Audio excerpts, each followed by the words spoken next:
আছে বেলা কেন করো রে মন অবহেলা মুহাম্মদ ইয়া রাসূলুল্লাহ আল্লাহুম্মা সাল্লি আলা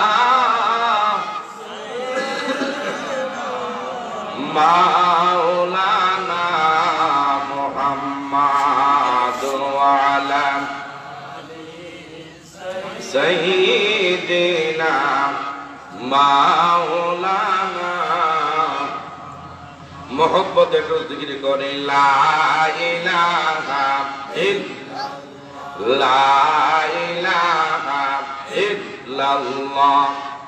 লা ইলাহা ইল্লাল্লাহ লা ইলাহা লা ইলাহা জোরে জোরে লা ইলাহা আরো জোরে লা ইলাহা মাশাআল্লাহ লা ইলাহা লা ইলাহা লা ইলাহা মোহব্বত লা ইলাহা নামাজ রোজা সাইর না তোমার মা বাবার খেদমত বহিল না বলুন নামাজ রোজা সাইর না তোমার মা বাবার খেদমত বহিল না নবীর দুরূদ সাইর না ভাই নবীর দুরূদ মাশাআল্লাহ নবীর দুরূদ সাইর না ভাই আমার নূর নবীকে বহিল না লা ইলাহা মাশাআল্লাহ লা ইলাহা লা ইলাহা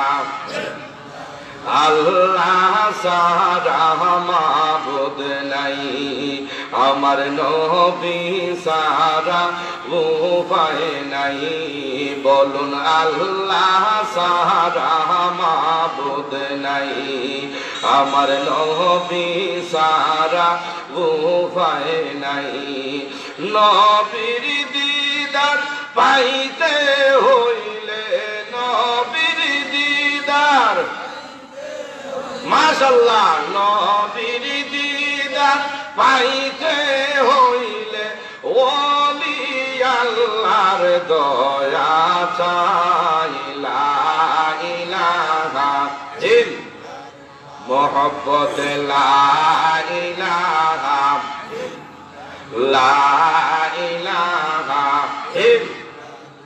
লা ইলাহা দুই নয়নে দেখলে তোমায় দুই নয়নে দেখলে তোমায় গচিত মনের জ্বালা লা ইলাহা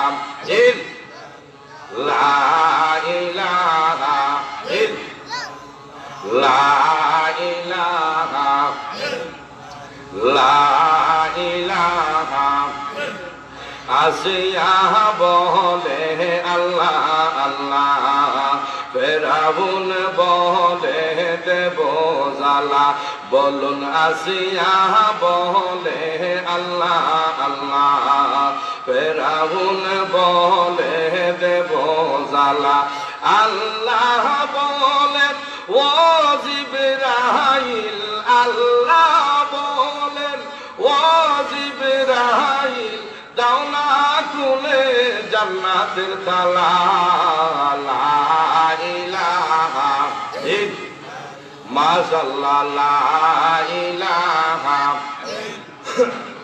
বলুন আমরার মনের বেদনা বুঝাইলে কেহ বুঝে না আমরার মনের বেদনা বুঝাইলে কেহ বুঝে না শোনাইলে কেহ শোনে না, শোনাইলে কেহ শোনে না, শোনেন শাহে মাদিনা।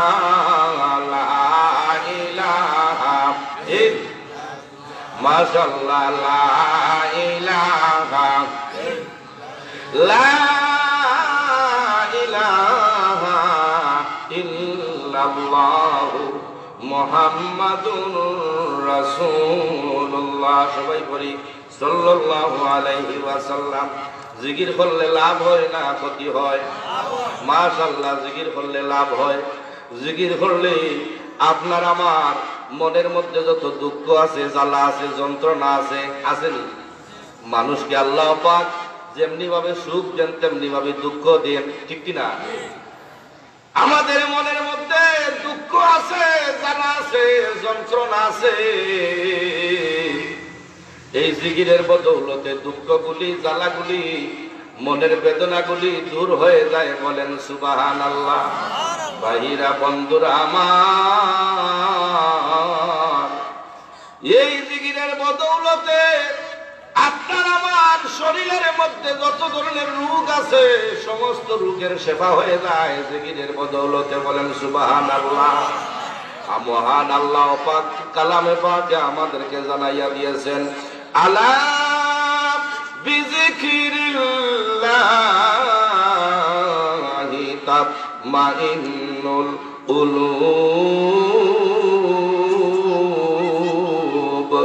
আল্লাহ পাক বলেন, যারা নাকি আমি খোদার নামের জিকির করে গো, আমি আল্লাহ এই জিকিরের বদৌলতে আমার বান্দা, আমার বান্দি অন্তরটাকে, কলবটাকে আয়নার মতো পরিষ্কার করে দেই। সুবহানাল্লাহ।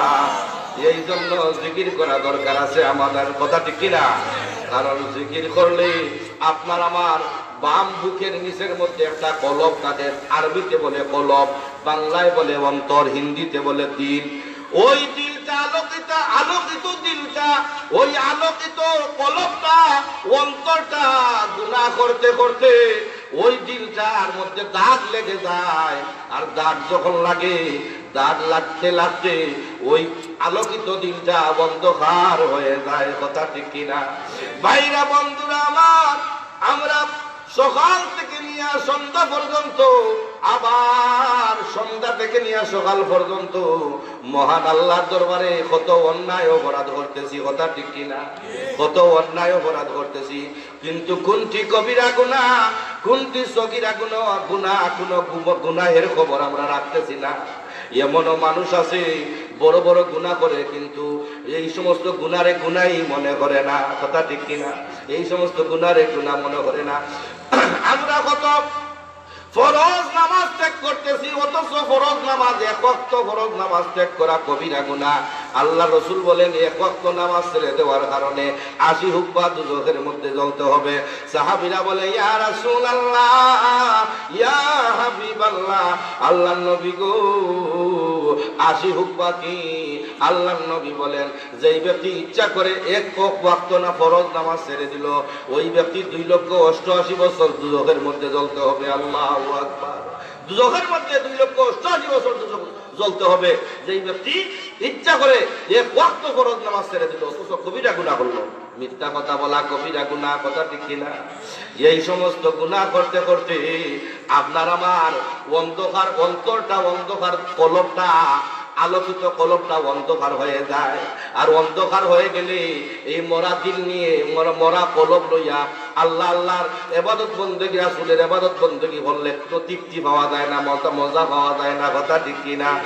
ভাইরা বন্ধুরা বাবারা, এই জন্য বিশেষ করে ওলিয়া উলিয়ারা, পীর বুজুর্গরা, বুজুর্গানে কেরামরা তার মুরিদিন মুহিদ্দিনদের জন্য প্রতিনিয়ত কি করেন? নসিহত পেশ করে থাকেন। বিশেষ করে সিলেটের এই আপনার শামসুল উলামা, জকিগঞ্জের মাটিতে শুয়ে আছেন শামসুল উলামা আল্লামা ফুলতুলি সাহেব কিবলা রহমতুল্লাহ আলাইহি, প্রত্যেকটা মাহফিলে, প্রত্যেকটা জায়গায় এই কথা বলতে থাকেন। মুরব্বী বাবারা যারা আছেন তারা শুনবেন, তারা জানবেন। আল্লামা ফুলতুলি সাহেব কিবলা রহমতুল্লাহ আলাইহি প্রত্যেকটা মাহফিলের মধ্যে ওয়াজের শেষে নসিহত করতেন, বাবারে নামাজ শান্তি মনে নামাজ আদায় করবা, আর নামাজ আদায় করার পর কিছুক্ষণ বসে বসে আল্লাহর জিকির করবা, সুবহানাল্লাহ, আল্লাহর জিকির করবা। এই অর্থাৎ উনি এমন জিকির বলতেছেন নিরলে নির্জনে বসে। আমরা জিকির করার 4টা তরিকা আছে, কাদরিয়া, চিশতিয়া, নকশবন্দিয়া, মুজাদ্দিদিয়া, কথা ঠিক কিনা? 4টা তরিকা আছে জিকির করার।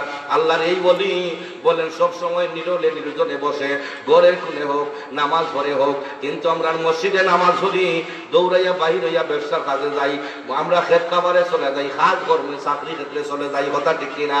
কিন্তু জিকির করার সময় হয় না। কিন্তু আল্লাহর ওলিরা আমাদেরকে বেশি বিশেষ করে নসিহত পেশ করে থাকেন এই সমস্ত ব্যাপারে, যে দৈনিক অন্ততবার 100 বার তওবা করবা, মহান আল্লাহর দরবারে তওবা করা দরকার। হাদিস শরীফে দেখলাম এই যে রজবের চাঁদ, মেরাজের মাস, রজবের চাঁদে মেরাজের মাস বলা হয়। আল্লাহ রাসূল মেরাজ করেছিলেন ওই মাসে। ওই রজবের চাঁদে হাদিস শরীফে আছে, যেই ব্যক্তি রজব মাসে আল্লাহর মহান দরবারে একনিষ্ঠভাবে নামাজ পড়ে, জিকির আজকার করে, দুরূদ শরীফ পাঠ করে, মহান আল্লাহর দরবারে তওবা করবে, আল্লাহ রাসূল বলেন ওই তওবাকারীর ব্যক্তির উপরে আল্লাহ পাক খুশি হয়ে যাবে না, তার উপরে অসংখ্য গণিত রহমত নাজিল হয়ে যাবে, সুবহানাল্লাহ। তওবাকারীর ব্যক্তির উপরে আল্লাহ পাক ওই রজব মাসে তার দয়ার অনুগ্রহের ভিতরে রাখেন, সুবহানাল্লাহ। এই জন্য আল্লাহ রাসূল বলেছিলেন, আল্লাহ দোয়া করতেন সব সময়, আল্লাহুম্মা বারিক লানা ফি রাজাব ওয়া শাবান ওয়া বাল্লিগনা রমাদান।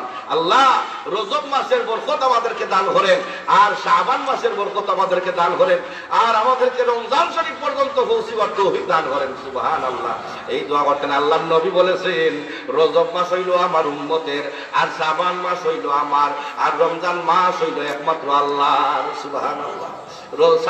রমজান মাস হইল একমাত্র আল্লাহ। রমজান মাসে আল্লাহর বান্দা বান্দিরা রোজা রাখবে, যতটুকু ইবাদত বন্দেগী করবে, এর সওয়াব আল্লাহ পাক, এর পুরস্কার আল্লাহ পাক নিজ হাতে দান করবেন, সুবহানাল্লাহ।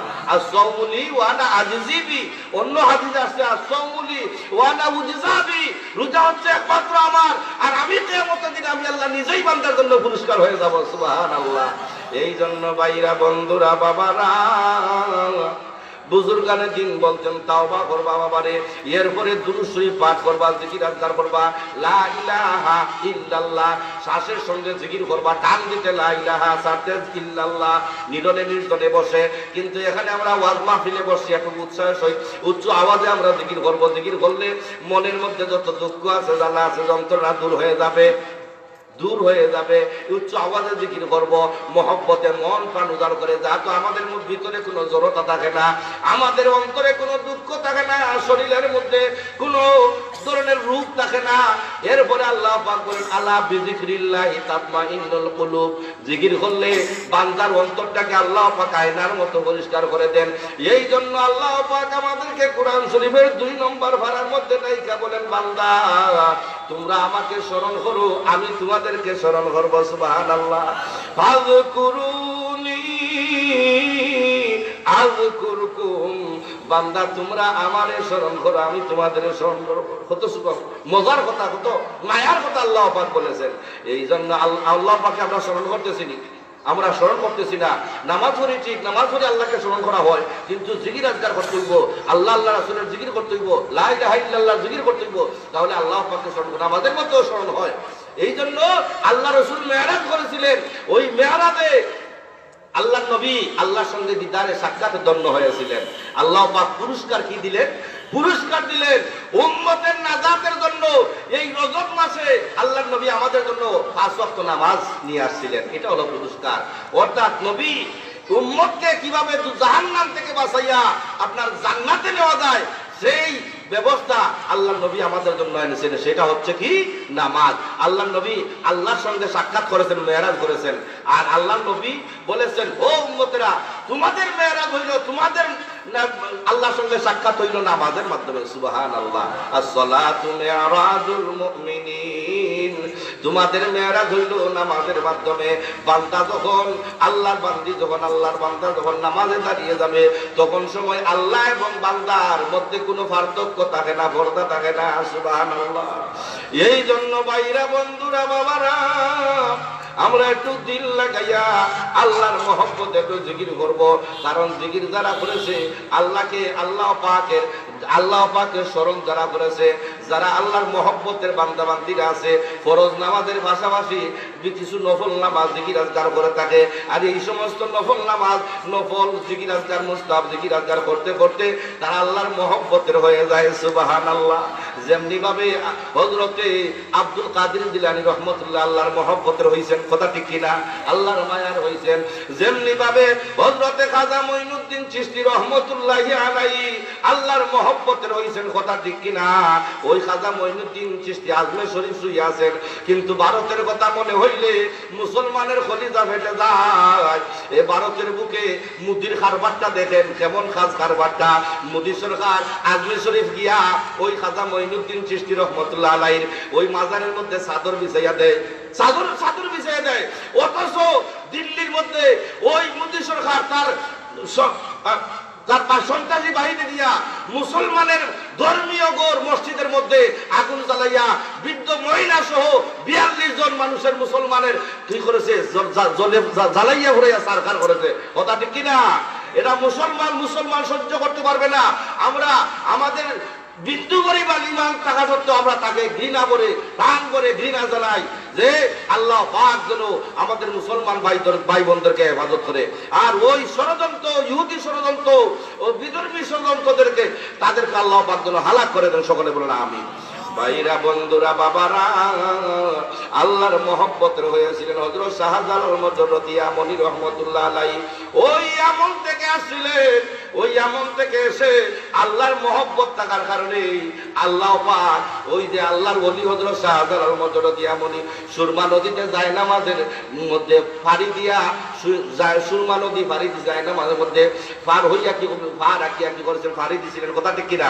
আল্লাহর মহব্বতের থাকার কারণে কি হয়েছিলেন, আল্লাহর ওলি কি করেছিলেন, এই সুরমা নদী পার হয়ে দিয়েছেন। যদি মহব্বত না থাকতো তাহলে সম্ভব ছিল না, কথা ঠিক কিনা?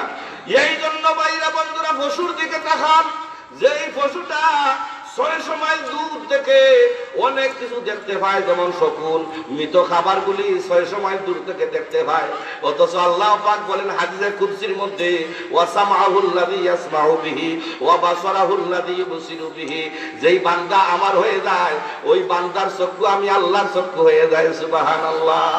শকুন যেভাবে 600 মাইল দূর থেকে তার মৃত খাবার দেখতে পায়, ঠিক তেমনি ভাবে একটা তিমি মাছ আরেকটা তিমি মাছ মারা গেলে 900 মাইল দূর থেকে কি করে সে খবর জানতে পারে। ওই তিমি মাছটা অসুস্থ, সে খবর জানে। কিন্তু ওই প্রাণী চাইতে মানুষদেরকে আল্লাহ পাক বেশি ক্ষমতা দিয়েছেননি, মানুষদেরকে আল্লাহ পাক আরো বেশি পাওয়ার দিয়েছেন। হযরত শাহজালাল রহমাতুল্লাহ পাওয়ার আলা আল্লাহর বান্দা ছিলেন। শামসুল উলামা আল্লামা ফুলতুবি সাহেব ছিলেন রহমাতুল্লাহ আলাইহি। অনেক কারামত আছে, এদিকে কথা বলবো না। আমি যেই কথা বলতে চাইছিলাম, আল্লাহকে স্মরণ করলে আল্লাহ লাগাল হওয়া যায়। উলিয়ারা, নবীগণ, আম্বিয়াগণ যারা আল্লাহকে স্মরণ করছে আল্লাহ লাগাল পাইছে, কথা ঠিক কিনা? মুসা নবী তুরবারে যাই আল্লাহর সঙ্গে 70,000 পর্দার আড়াল থেকে নূরের তাজাল্লি পাইছিলেন নি? মুসা নবী বলে রাব্বি আরিনি, আল্লাহ বলে লাম তারানি। সুবহানাল্লাহ। এভাবে ঠিক তেমনি ভাবে হযরত ইউনূস নবী মাছের পেটের ভিতর থাইকা আল্লাহকে স্মরণ করছিলেন, আল্লাহ লাগাল পাইছেন নি? ওই তিন অন্ধকারের ভিতরে ইউনূস নবীর আল্লাহ পাক কি করলেন, জীবিত উদ্ধার করে দিলেন। সুবহানাল্লাহ। আল্লাহকে স্মরণ করার কারণে। ভাইরা বন্ধুরা আমার,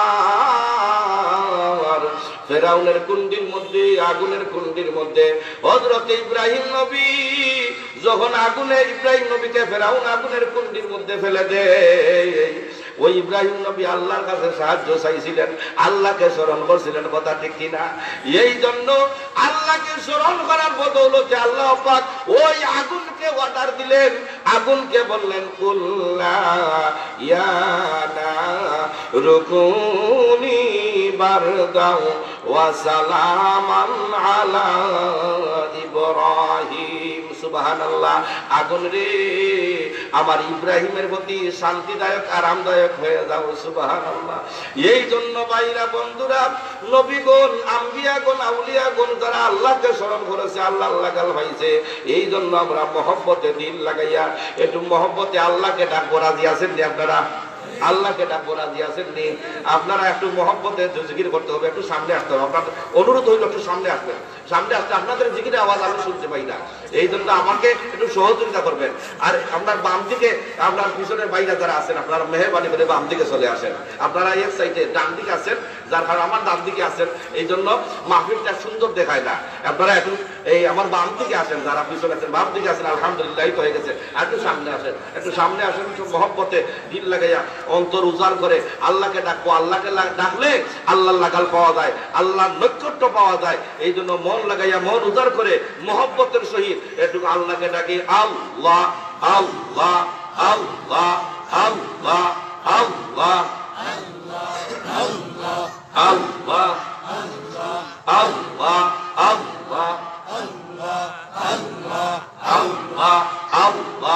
আল্লাহ আল্লাহ মাশাআল্লাহ। আল্লাহ আল্লাহ জুড়ে আল্লাহ আল্লাহ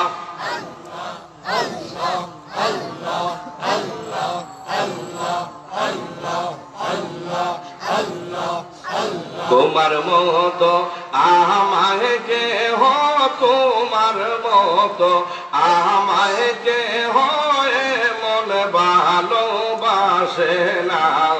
তাই তো নবী আমরা তোমার দিওয়ানা। আল্লাহ আল্লাহ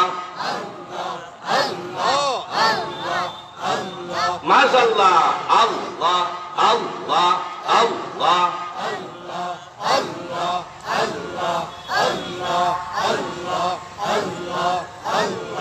তোমার মতো আমায় কেহ, তোমার মতো আমায় কেহ মন ভালোবাসে না। তাই তো নবী আমরা তোমার দিওয়ানা। আল্লাহ আল্লাহ আল্লাহ আল্লাহ মাশাআল্লাহ। আল্লাহ আল্লাহ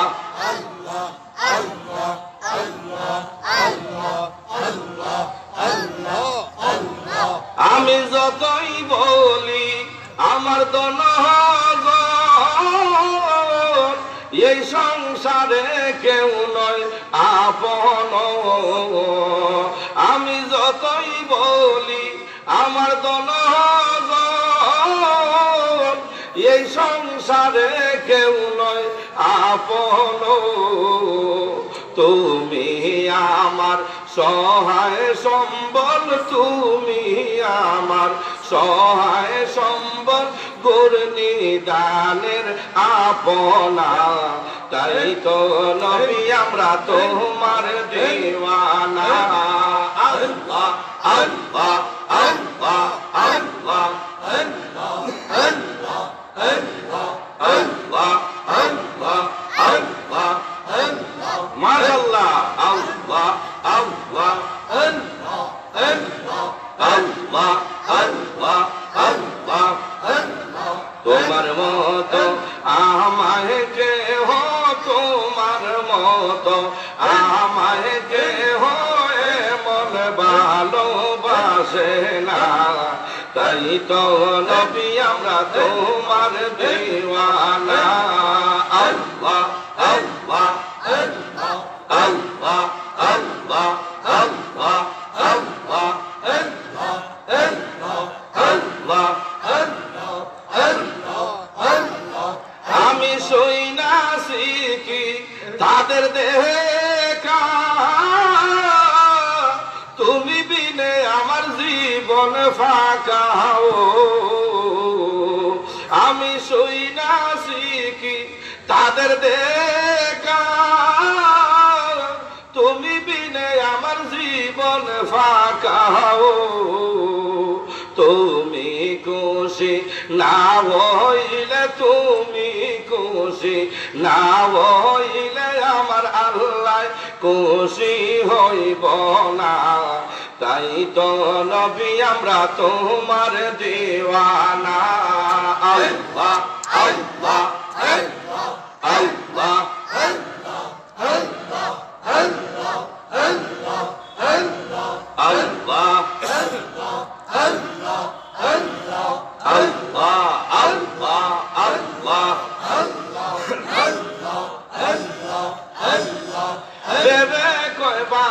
কেন ভুলি আমার নিদানের কালে গো বেবে কয়সা স্বপ্ন গুলি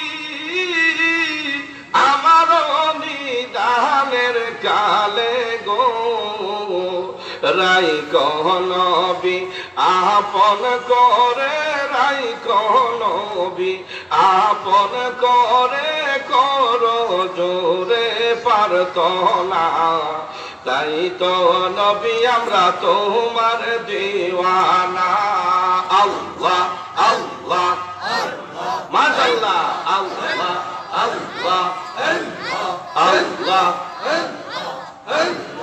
আল্লাহ আল্লাহ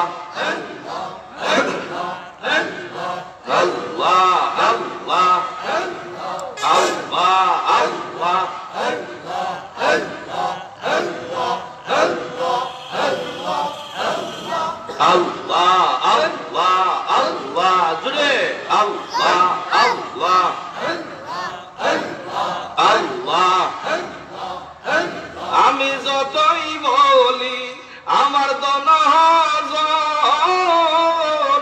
এই সংসারে কেউ নয় আপন আমি যতই বলি আমার দনজন এই সংসারে কেউ নয় আপন কথা ঠিক কিনা আপনি আমি যতই বলি আমার দন আছে জন আছে কিন্তু আপনি আমি মারা যাই দেখবেন মারা যাওয়ার পর কেউ ওই পৃথিবীর বুকে আমাদের আপন না কেউ আপন না কিন্তু আমরা কি করি দনেরও বড়াই করি আমরা বলি আমরা দন আছে জন আছে জনের বড়াই করি কিন্তু এই জনের বড়াই করা আমাদের ঠিক না কথা ঠিক কিনা অহংকার করা ঠিক না অহংকার হইল পতনের মূল কারণ যেই অহংকার করবেন আল্লাহ পাক স্বয়ং অহংকার হচ্ছে আল্লাহ পাকের গায়ের চাদর কথা ঠিক কিনা ভাইরা বন্ধুরা বাবারা এই জন্য আমরা দনের বড়াই করা যাবে না জনেরও বড়াই করা যাবে না যদি বলেন আমার বাড়ি গাড়ি আছে বিল্ডিং আছে ব্যবসা বিরাট ব্যবসা বাণিজ্য আছে অনেক জায়গা জমি আছে এই বড়াই করা যাবে না দনের বড়াই করা আমার ব্যাংক ব্যালেন্স অনেক কোটি কোটি টাকা আছে বড়াই করা যাবে না আর জনেরও বড়াই করা যাবে না যদি বলেন আমার 7টা ছেলে আছে 5 জন ছেলে আছে এই রকম বড়াই করেন ছেলেকে নিয়া কিন্তু এই ধরনের বড়াই করা ঠিক না কারণ আপনাকে আমাকে এই ছেলে দেওয়ার মালিক কে আল্লাহ এই সম্পদ দেওয়ার মালিক কে আল্লাহ এই জন্য দনের বড়াই করা যাবে না জনেরও বড়াই করা যাবে না যদি বড়াই করেন দেখবেন আপনি আমি মারা যাই মারা যাওয়ার পর দেখবেন এই পৃথিবীর বুকে কেউ আপন না আপনার এই জন্য বাবারে বাইরে বন্ধুরে আমি প্রায় বক্তৃতার মধ্যে আলোচনার মধ্যে এই একটা আমলের কথা বলে থাকি একজন মানুষের জীবনে 3 জন বন্ধু থাকে কথা ঠিক কিনা 3 জন বন্ধু থাকে বলবেন হুজুর 3 এই 3 জন বন্ধুরা কারা 3 জন বন্ধুরা হচ্ছে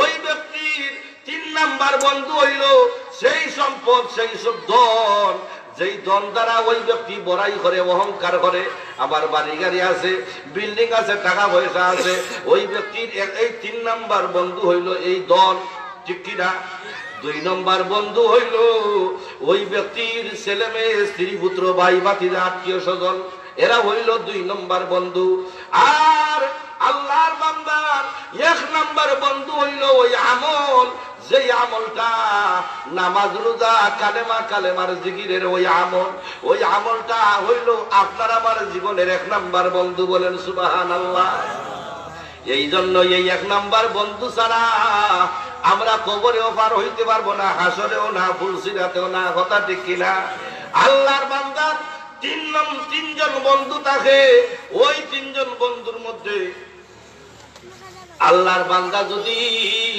মুমূর্ষু অবস্থায় অসহায় অবস্থায় সাকরাতের নিদানের খালে আল্লাহর ওই বান্দা যদি মরণ পথের যাত্রী হয় কবর পথের যাত্রী হয় ওই আল্লাহর বান্দা যদি তার 3 নাম্বার বন্ধুরে স্মরণ করে ডাক দেয় ও বন্ধু আমি মরণ পথের যাত্রী, আমি কবর পথের যাত্রী। বন্ধুরে, এই মুহূর্তে তুমি আমার সঙ্গী হইয়া কবরে যাইবানি? বন্ধু কেমন উত্তর দেয়?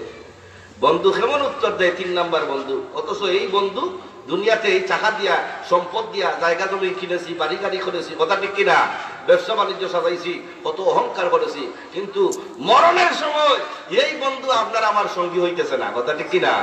ভাইরা, বন্ধুরা, বাবারা, ওই বন্ধুটা উত্তর দে, বন্ধুরে আপনি আমাকে স্মরণ করেছেন মৃত্যুর সময়, সাকরাত নিদানের কালে আমাকে সহযোগিতা চেয়েছেন আমার কাছে, আপনার সঙ্গী হইয়া কবরে থাকার জন্য বলেছেন। বন্ধুরে, আপনার জন্য এই সমস্ত কোনো কাজ আমি করতে পারবো না, কোনো সঙ্গী হইতে পারবো না, কোনো কাজ করতে পারবো না। আপনার সঙ্গী হইয়া দুনিয়াতে ছিলাম ঠিক, আমি টাকাকে দিয়া আপনি বহু কিছু করেছেন, কিন্তু কবরের সঙ্গী আমি, আমার দ্বারা সম্ভব না। এরপরে হাসরও না, ফুলসিরাতে না। আল্লাহর বান্দা নিরাশ হয়ে যায়, তবে একটা কথা বলে, ও বন্ধু আমি কিছুই সহযোগিতা করতে পারবো না, তবে একটা কাজ আমি করতে পারবো। আপনি যখন মারা যাবেন, মারা যাওয়ার পর আপনার ওই সম্পদ থেকে কিছু টাকা ব্যয় করে বাজার থেকে, দোকান থেকে কাফনের কাপড় এনে আপনার গায়ে জড়াইয়া দিতে পারবো, কথা ঠিক না? কাফনের কাপড় জড়াইয়া, আর কিছুই করতে পারবো না। আল্লাহর বান্দা নিরাশ হয়ে তার 2 নাম্বার বন্ধুরে তালাশ করতেছে। 2 নাম্বার বন্ধুরে ডাইকা বলে, বন্ধু 2 নাম্বার বন্ধু হারা? আল্লাহর বান্দার ছেলে মেয়ে, স্ত্রী পুত্র, ভাই ভাতিজা, আত্মীয় স্বজন। আল্লাহর বান্দার 2 নাম্বার বন্ধু যখন ডাক দিল, বন্ধুরে আমি মরণ পথের যাত্রী, আমি কবর পথের যাত্রী, আমি কিছু সময়ের ভিতরে এই পৃথিবীর মোহমায়া ত্যাগ করে কবরে চলে যাব। বন্ধুরা রে, আমাকে সে কিভাবে সাহায্য করবে?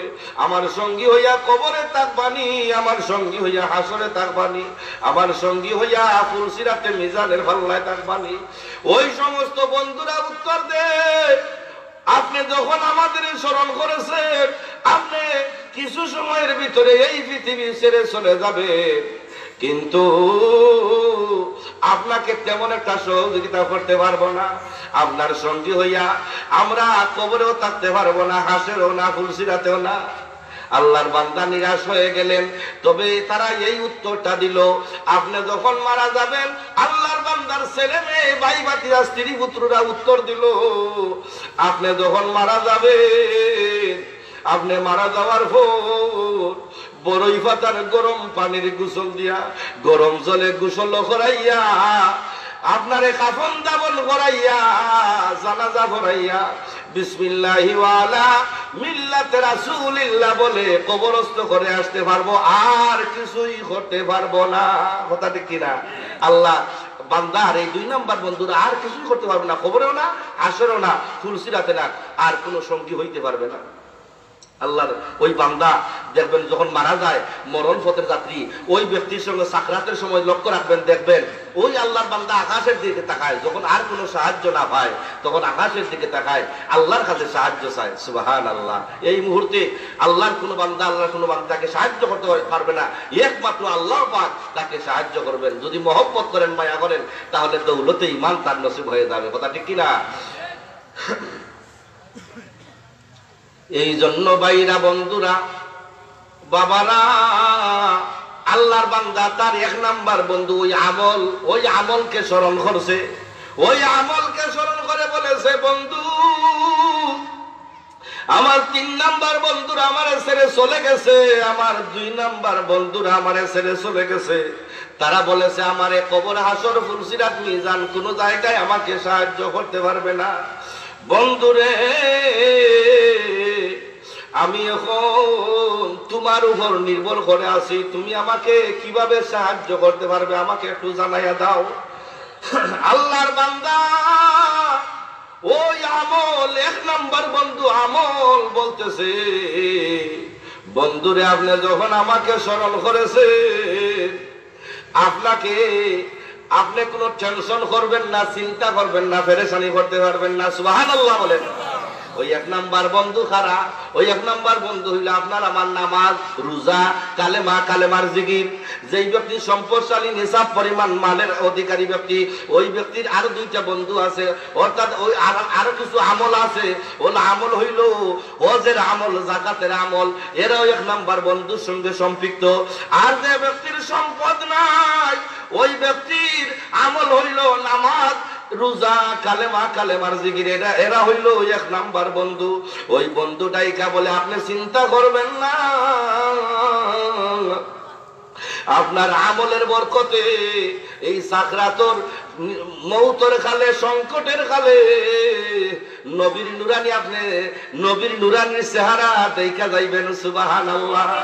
নবীর দিদার ভাইবেন, নবীর মধুর কলিমা ওই আমলের বরকতে আপনার জবান দিয়া চলে আসবে, লা ইলাহা ইল্লাল্লাহু মুহাম্মাদুর রাসূলুল্লাহ সাল্লাল্লাহু আলাইহি ওয়াসাল্লাম। ও তখন সময় আমলের বরকতে আপনি যখন এই পৃথিবীতে চলে যাবেন, বন্ধু আপনি কোনো চিন্তা করবেন না। আমি কথা দিলাম, আপনার ওই এক নাম্বার বন্ধু আপনার সঙ্গী হইয়া কবরে থাকবো। সুবহানাল্লাহ। সঙ্গী হইয়া কোথায় থাকবে? কবরে থাকবেন, কবরে। এই জন্য আল্লাহর নেককার বান্দা বান্দি যখন কবরে চলে যায়, আমলদার নেককার বান্দা বান্দি, ওই আল্লাহর নেককার বান্দা বান্দি যখন কবরে যায়, আল্লাহর নবী বলেন ওই আমলদার ব্যক্তির জন্য কবরকে বেহেশতের বিছানা বিছাইয়া দেওয়া হয়। সুবহানাল্লাহ। আল্লাহর নেককার বান্দা বান্দি যখন কবরে চলে যায়, ওই হাদিস শরীফে আসে ওই কবরকে 70 গজ প্রশস্ত করিয়া দেওয়া হয়। সুবহানাল্লাহ। এবং মদিনাওয়ালার সঙ্গে কবরের মদিনাওয়ালার মধ্যে কি করবেন? সম্পৃক্ত করিয়া দেওয়া হয়। সুবহানাল্লাহ। ভাইরা, বন্ধুরা, বাবারা, এমন কি আল্লাহ পাক জানাইয়া দিয়েছেন, আল্লাহর মায়ার বান্দারে বান্দিরে কবরের মধ্যে বেহেশতি খানা ফানা দেওয়া হয়। সুবহানাল্লাহ। আল্লাহর ওই বান্দা, ওই এক নাম্বার বন্ধু বলতেছে, বন্ধু আপনারে শুধু কবরে আমি সঙ্গী হইব না, কবরে সঙ্গী হইব না, আপনার সঙ্গী হইয়া আমি হাসরের ময়দানে থাকবো। সুবহানাল্লাহ। দেখেন কেমন আমল, ওই আমলটা দেখেন আমাদের কত বড় বন্ধু, প্রকৃত বন্ধু, আসল বন্ধু। আসল বন্ধু হইল এক নাম্বার ওই আমল। আজকে আমল সারিয়া আমরা 3 নাম্বার বন্ধু, 2 নাম্বার বন্ধুর সঙ্গে টানাটানি আমরা করতেছি, কথা ঠিক কিনা? কিন্তু আমি এই কথা বলবো না যে 3 নাম্বার বন্ধুরে সারা যাবে না, 2 নাম্বার বন্ধুরে সারা যাবে না, কারণ টাকা পয়সার আমাদের দরকার আছে, কথা ঠিক কিনা? আমাদের স্ত্রী পুত্র ছেলে মেয়ের দরকার আছে, কিন্তু তাদের সঙ্গে মহব্বত করে 1 নাম্বার বন্ধু আমল, এই আমল ছাড়া যাবে না। আমল ছাড়ছেন তো আপনি সব কিছুতে আপনি ঠকা খাইছেন, কথা ঠিক কিনা? আমল ছাড়ছেন, কবরে আযাব পাইবেন, হাসরে আযাব পাইবেন, ফুলসিরাতে আযাব পাইবেন। ওই হাসরের ময়দানে 50 আলফা সানাতিন মিম্মা তাউদ্দুন, 50,000 বছর একটা দিন হবে। ওই দিনে মানুষগুলি তার গুনাহ পরিমাণ অনুযায়ী সাজা পাইবে, গ্রামের সাগরে সাঁতার কাটতে থাকবে। মানুষগুলি গুনাহ পরিমাণ অনুযায়ী কাহারো হাঁটু পর্যন্ত, কাহারো ঘন্টা পর্যন্ত, কাহারো কোমর পর্যন্ত, কাহারো বুক পর্যন্ত গ্রামের সাগরে দৌড়াদৌড়ি করতে থাকবে। আর মানুষগুলি বলবে, ইয়া নাফসি, ইয়া নাফসি, আল্লাহ আমার কি হবে? ওই সময় ছেলে তার বাবাকে চিনবে না, বাবা তার ছেলেকে চিনবে না, মা তার মেয়েকে চিনবে না, মেয়ে তার মাকে চিনবে না। এই জন্য ভাইরা, বন্ধুরা, ওই 1 নাম্বার বন্ধু আমল আমাদের দরকার আছে। ওই আমলটা আমাদেরকে হাসরের ময়দানে কি করতেছে দেখেন। হাসরের ময়দানে কবরের সঙ্গী হইয়া হাসরের ময়দানে আমাদের সঙ্গী হইয়া থাকবে। আল্লাহর নবী বলেছেন, যেই ব্যক্তি মসজিদের সঙ্গে সম্পৃক্ত, অর্থাৎ 7 শ্রেণীর মানুষদেরকে আল্লাহর নবী বলেছেন আরশে আজিমের ছায়ার নিচে জায়গা দান করবেন। সুবহানাল্লাহ। ওই 7 শ্রেণীর ব্যক্তির মধ্যে অন্যতম ওই ব্যক্তি হইল যেই ব্যক্তি মসজিদে আজান হইলে দৌড়াইয়া যায় নামাজ পড়ার কারণে। শুধু নামাজ না, নামাজ পড়ে জিকির আজকার করে, করার পর আবার বাড়ির দিকে যখন চলে আসে, কাজ কর্মের দিকে যখন চলে আসে, আবার তাকাইয়া থাকে কখন জোহরের আজান হইব, কখন আসরের আজান হইব। কথা ঠিক কিনা? আল্লাহর ওই বান্দা মসজিদের সঙ্গে সর্বদা তার দিল লাগাই থাকে, সম্পৃক্ত থাকে।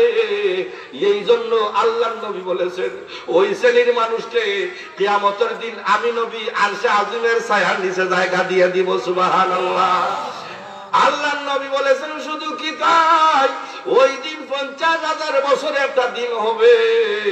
ওই দিন যদি নবীর ওই আমলের বরকতে, আমলে কি করতেছে দেখেন, আমলের কারণে আরশে আজিমের ছায়ার নিচে জায়গা পাওয়া যাবে। এরপরে ওই আমল নবীর মুবারক হাতের কাউসারের পানি পান করাইবেন। ওই আল্লাহর নবী বলেন যেই ব্যক্তি এক পেয়ালা পানি শরবত নবীর মুবারক হাতে পান করবে, কমপক্ষে 40,000 বছর আর তার পিপাসা লাগবে না। সুবহানাল্লাহ। এই জন্য রজব, এই রজব মাসে, রজব শব্দের একটা অর্থ হচ্ছে, আরবি একটা শব্দের অর্থ কয়েকটা হয়ে থাকে, তদ্রুপ ইংরেজি হোক বাংলা হোক, ডিকশনারিতে আপনি দেখবেন যে একটা শব্দের কয়েকটা অর্থ। এই যে রজব মাস, এই মাসকে আর একটা মাস বলা হয় মেরাজের মাসে উপাধি বলা হয়, অর্থাৎ নবী সাল্লাল্লাহু আলাইহি ওয়াসাল্লাম মেরাজ করেছিলেন এই মাসে। এই জন্য রজব শব্দের অর্থ হইল কি ভয় করা, সম্মান করা। আর রজব একদিকে ভয় করা, আরেকদিকে সম্মান করা। ভয় কি জন্য? যে রজব মাসে ভয় এই জন্য করেন যে আরবরা বেশিরভাগ করে আপনার এই বেশিরভাগ আরবরা গুত্রে গুত্রে কৌমে কৌমে তারা কি করতো, হানাহানি যুদ্ধ লেগেই থাকতো তাদের। কথা ঠিক কিনা? তাদের যুদ্ধ লেগেই থাকতো। যখনই রজব মাস চলে আসতো তারা এই মাসকে সম্মান করতো, ভয় করতো। এই জন্য ভাইরা, বন্ধুরা, বাবারা, এই রজব নামে একটা ঝর্ণা আছে। রজব নামে একটা ঝর্ণা আছে। নবী সাল্লাল্লাহু আলাইহি ওয়াসাল্লাম যখন মেরাজের কি করেছিলেন, আরশে আজিমে চলে গেছিলেন, তখন সময় জিবরাইলকে বললেন, হে জিবরাইল, ওই যে একটা বড় একটা বিরাট বিল্ডিং দেখতেছি, অট্টালিকা দেখতেছি, আর এইটা কি? হযরতে জিবরাইল বলে, ইয়া রাসূলুল্লাহ, ইয়া হাবিবাল্লাহ, ওটা হইল একটা ঝর্ণা, হাউজে কাউসারের একটা বিল্ডিং। আল্লাহর নবী বলেন ওই বিল্ডিংটা আমাকে দেখাও, ওই ঝর্ণাটা আমি দেখতে চাই। জিবরাইল বলে, ইয়া রাসূলুল্লাহ, এই যে বিরাট একটা তালা দেখছেন, তালার মাঝে হাত দেন। নবী বলেন, চাবি না দিলে তালা কিভাবে খুলবো? জিবরাইল বলে, ইয়া রাসূলুল্লাহ, ইয়া হাবিবাল্লাহ, আল্লাহর নবী গো, এই তালার চাবি তো আপনার কাছে আছে। নবী বলেন, কেমন চাবি? জিবরাইল বলে, হুজুর বিসমিল্লাহির রহমানির রহিম বলে তালার মধ্যে হাত দিলে ওই হাউজে কাউসারের বিল্ডিং এর তালাটা সহজেই খুলে যাবে। সুবহানাল্লাহ। ভাইরা, বন্ধুরা, বাবারা, বিসমিল্লাহির রহমানির রহিম আমলটা হইল আল্লাহর নবী যখন মেরাজ থেকে যখন পৃথিবীতে জমিনে আসলেন, তখন সময় কি কোন সাহাবীদেরকে সামনে সর্বদা বলতেন, আল্লাহুম্মা কুলু বিসমিল্লাহির রহমানির রহিম। সাহাবীরা বলেন, ইয়া রাসূলুল্লাহ, এই আমলটা আপনি ঘন ঘন করতেছেন, কারণটা কি? নবী বলেন, আমার সাহাবীরা রে, জিবরাইল আমাকে হাউজে কাউসারের বিল্ডিং দেখাইলো। রজব নামে একটা ঝর্ণা আছে, 4 প্রকারের শরবত চতুর্দিক দিয়ে আসে। ওটা দুধের শরবত, মধুর শরবত, এরপরে শরাবের শরবত। এই সমস্ত শরবতগুলি একত্রিত হয়ে যেই জায়গায় পড়ে, এটার নাম হচ্ছে হাউজে কাউসার। সুবহানাল্লাহ। জিবরাইল বলে, আমাকে বলে, ও গো আল্লাহর নবী, আপনি যখন আর আপনার উম্মতরা যখন প্রত্যেকটা নেক কাজের শুরুতে বিসমিল্লাহির রহমানির রহিম বলবে, তাদেরকে আল্লাহ পাক ওই হাউজে কাউসারের বিল্ডিং থেকে এক পেয়ালা শরবত পান করাইবেন। সুবহানাল্লাহ। ভাইরা, বন্ধুরা, বাবারা, আল্লাহর বান্দার ওই 1 নাম্বার আমল, হাসরের ময়দানে মানুষগুলি বদ আমলদার যেই ব্যক্তি, ওই ব্যক্তি তার গুনার কারণে জামের সাগরে দৌড়াদৌড়ি করবে। আর নেক আমলদার ব্যক্তি একই মাঠে ওই ব্যক্তি আরশে আজিমের ছায়ার নিচে থাকবে। সুবহানাল্লাহ। শুধু কি তাই, আল্লাহর বান্দা ওই 1 নাম্বার আমল আরো বলতেছে, বন্ধুরে, আমি কবরে না, হাসরে না, ফুলসিরাতের ফুলের মধ্যে আপনার জন্য অপেক্ষা করবো। সুবহানাল্লাহ। আপনার আমলের বরকতে আমি 30,000 বছরের ফুলসিরাতের ফুল বিদ্যুতের গতিতে পার করাইয়া দেব। সুবহানাল্লাহ। ভাইরা, বন্ধুরা, বাবারা, ওই আমল বলতেছে বন্ধুরে শুধু ফুলসিরাতের ফুল না, আমি আপনারে যখন নেকি বদি ওজন দেওয়া হবে মিজানের পাল্লায়, ওই মিজানের পাল্লায় যখন দেখবো বদির পাল্লা ভারী হয়ে গেছে, নেকির পাল্লা হালকা হয়ে গেছে, বন্ধুরে আপনার সঙ্গী হইয়া 1 নাম্বার বন্ধু নামাজ, রোজার, কালেমার জিকিরের আমল, ওই আমলগুলি আমি মিজানের পাল্লা আর নেকির পাল্লার মধ্যে বসে যাব। আর নেকির পাল্লা বাড়ি করে আপনারে কিভাবে জান্নাতে পৌঁছাইয়া দেওয়া যায় সেই চিন্তায় ব্যস্ত থাকবো। বন্ধুরে, আপনার জান্নাতে না নেওয়া পর্যন্ত আমি আপনার লাগাল ছাড়বো না। সুবহানাল্লাহ। পাইছেন নি? 1 নাম্বার বন্ধুর দরকার আছে নি? আমাদের দরকার আছে নি 1 নাম্বার বন্ধু? ওই 1 নাম্বার বন্ধু আমাদেরকে কবরে, হাসরে, ফুলসিরাতে, মিজানে, ফুলসিরাতে প্রত্যেকটা জায়গায় ওই বন্ধু আমাদেরকে সহযোগিতা করবে। অথচ দুনিয়ার বন্ধুদেরকে নিয়ে চায়ের দোকানে কত আড্ডা দেই, দুনিয়ার বন্ধু বান্ধবকে নিয়ে কত গল্প গুজব করে সময় কাটাই, কিন্তু আসল বন্ধুর খবর নাই। আসল বন্ধু হইল আমাদের আমল, নামাজ, রোজা, কালেমার জিকির। এই জন্য এই মেরাজের মাসে আপনাদের কাছ থেকে একটা দীপ্ত শপথ চাই। এই মেরাজের মাসে যেই নবী উম্মতকে জাহান্নাম থেকে বাঁচাইয়া জান্নাতে নেওয়ার ব্যবস্থা করে দিলেন, এই ব্যবস্থা হইল কি? নামাজ। সেই নামাজটা আমরা ইনশাআল্লাহ 5 ওয়াক্ত কায়েম করব তো ইনশাআল্লাহ। সবাই একটু হাত উঠিয়া বলেন তো এই মেরাজের মাসে, বলেন নারায়ে তাকবীর, নারায়ে রিসালাত, নারায়ে রিসালাত। আল্লাহ হাত নামান। আল্লাহ আপনার এই বান্দারা এই মেরাজের মাসে দীপ্ত শপথ করেছে, আমি সহ প্রত্যেককে আল্লাহ 5 ওয়াক্ত নামাজ যেন আমাদেরকে কায়েম করার তৌফিক দান করেন। সকলে বলেন আমিন। আলহামদুলিল্লাহ। আজকের ঘুমরা মানিকনগর লতিফিয়া ইসলামী যুব সংঘের উদ্যোগে 8ম বার্ষিকী হযরত ফুলতুলি সাহেব কিবলা রহমাতুল্লাহ আলাইহি অত্র এলাকার মুর্দিগান রিসালের উপলক্ষে ওয়াজ ও দুয়ার মাহফিলের আজকের সম্মানিত সভাপতি সাহেব জনাব রশিদ মিয়া সাহেব, আলহাজ মোহাম্মদ আব্দুল বাতি সাহেব, জনাব আব্দুল মোসাব্বির সাহেব, জনাব হারুনুর রশিদ সাহেব, আলহাজ গাজী মোহাম্মদ নাজিম উদ্দিন সাহেব, ফারুক মিয়া সাহেব, আব্দুল ওয়াহিদ সাহেব এবং ফারুক মিয়া সাহেব। আলহামদুলিল্লাহ, আল্লাহ পাক তাদের হায়াতের মধ্যে বরকত দান করেন। সকলে বলেন আমিন। কি জন্য বললাম? যে আল্লাহ পাক তাদেরকে মহব্বত করে কুরআনের মেলায়, হাদিসের বাগানে, হাদিসের মেলায় আল্লাহ পাক মহব্বত করে সভাপতির আসনে বসাইছেন। এই জন্য আবার তাদের জন্য আমরা অন্তর উজাড় করে দোয়া করি। সকলে বলেন আল্লাহ পাক তাদের হায়াতে বরকত দান। সকলে বলেন আমিন। আজকের মাহফিলের প্রধান অতিথি আল্লামা ডক্টর আহমদ হাসান চৌধুরী, উনি আপনাদের কি করেছেন, আলোচনা মাগরিবের পর থেকে আলোচনা করেছেন এবং দোয়া দিয়ে গেছেন। আলহামদুলিল্লাহ, আল্লাহ পাক ওনার হায়াতে বরকত দান করেন। সকলে বলেন আমিন। আজকের মাহফিলের সুদূর ফেন্সুগঞ্জ থেকে আগত হযরত মাওলানা আব্দুল হাদী হাদী সাহেব খুব সুন্দর আলোচনা করে থাকেন। আমাদের গ্রামের ভাষায়, আমাদের সিলেটের ভাষায়, আঞ্চলিক ভাষায় খুব সুন্দর কোরআন হাদিস থেকে আলোচনা করে থাকেন। ওনার আলোচনাটা খুব মজার আলোচনা। ইনশাআল্লাহ আপনারা অধীর আগ্রহে মন নিয়ে আপনারা আমলের নিয়তে বসে যাবেন। ইনশাআল্লাহ উনি ইখলাসের নিয়তে কথা বলবেন, আমল করবেন। আল্লাহ পাক যেন জিয়াদি সাহেবের হায়াতে বরকত দান করেন। আমিন। আমার আরেকজন এই বন্ধুবর হযরত মাওলানা আহমদ হোসেন চৌধুরী সাহেব, উনি শ্রীমঙ্গলী হুজুর, উনিও আসবেন ইনশাআল্লাহ। খুব সুন্দর আলোচনা করে থাকেন। আল্লাহ পাক যেন ওনার হায়াতের মধ্যে বরকত দান করেন। আমরা মহান ওই রবের দরবারে শুকরিয়া আদায় করি। প্রথমে আমরা শুকরিয়া আদায় করেছি ইন্নাল হামদুলিল্লাহ, আলহামদুলিল্লাহ হামদান কাসীরান মুবারাকান তাইয়িবান ফি। আল্লাহ পাকের খুতবার সময় আল্লাহ পাকের শুকরিয়া আদায় করেছি। এখনো একটু মহব্বতে আল্লাহ পাকে একটা শুকরিয়া জানাই, একটা স্বাগত জানাই, একটা শুভেচ্ছা জানানো দরকার আছে নি? আল্লাহ পাকে একটা শুভেচ্ছা জানানো দরকার আছে নি? এই জন্য মহব্বতে অন্তর উজাড় করে সমস্বরে উচ্চ আওয়াজে এটা শুকরিয়া দেই আলহামদুলিল্লাহ। আবার বলি আলহামদুলিল্লাহ। ভাইরা, বন্ধুরা, বাবারা, আমি জিকিরের সহিত কিছু আলোচনা, একটা ওই যে নেক আমলের কথা বলেছি, আর আরেকটা কথা বলেছি আল্লাহকে স্মরণ করলে আল্লাহর লাগাল পাওয়া যায়।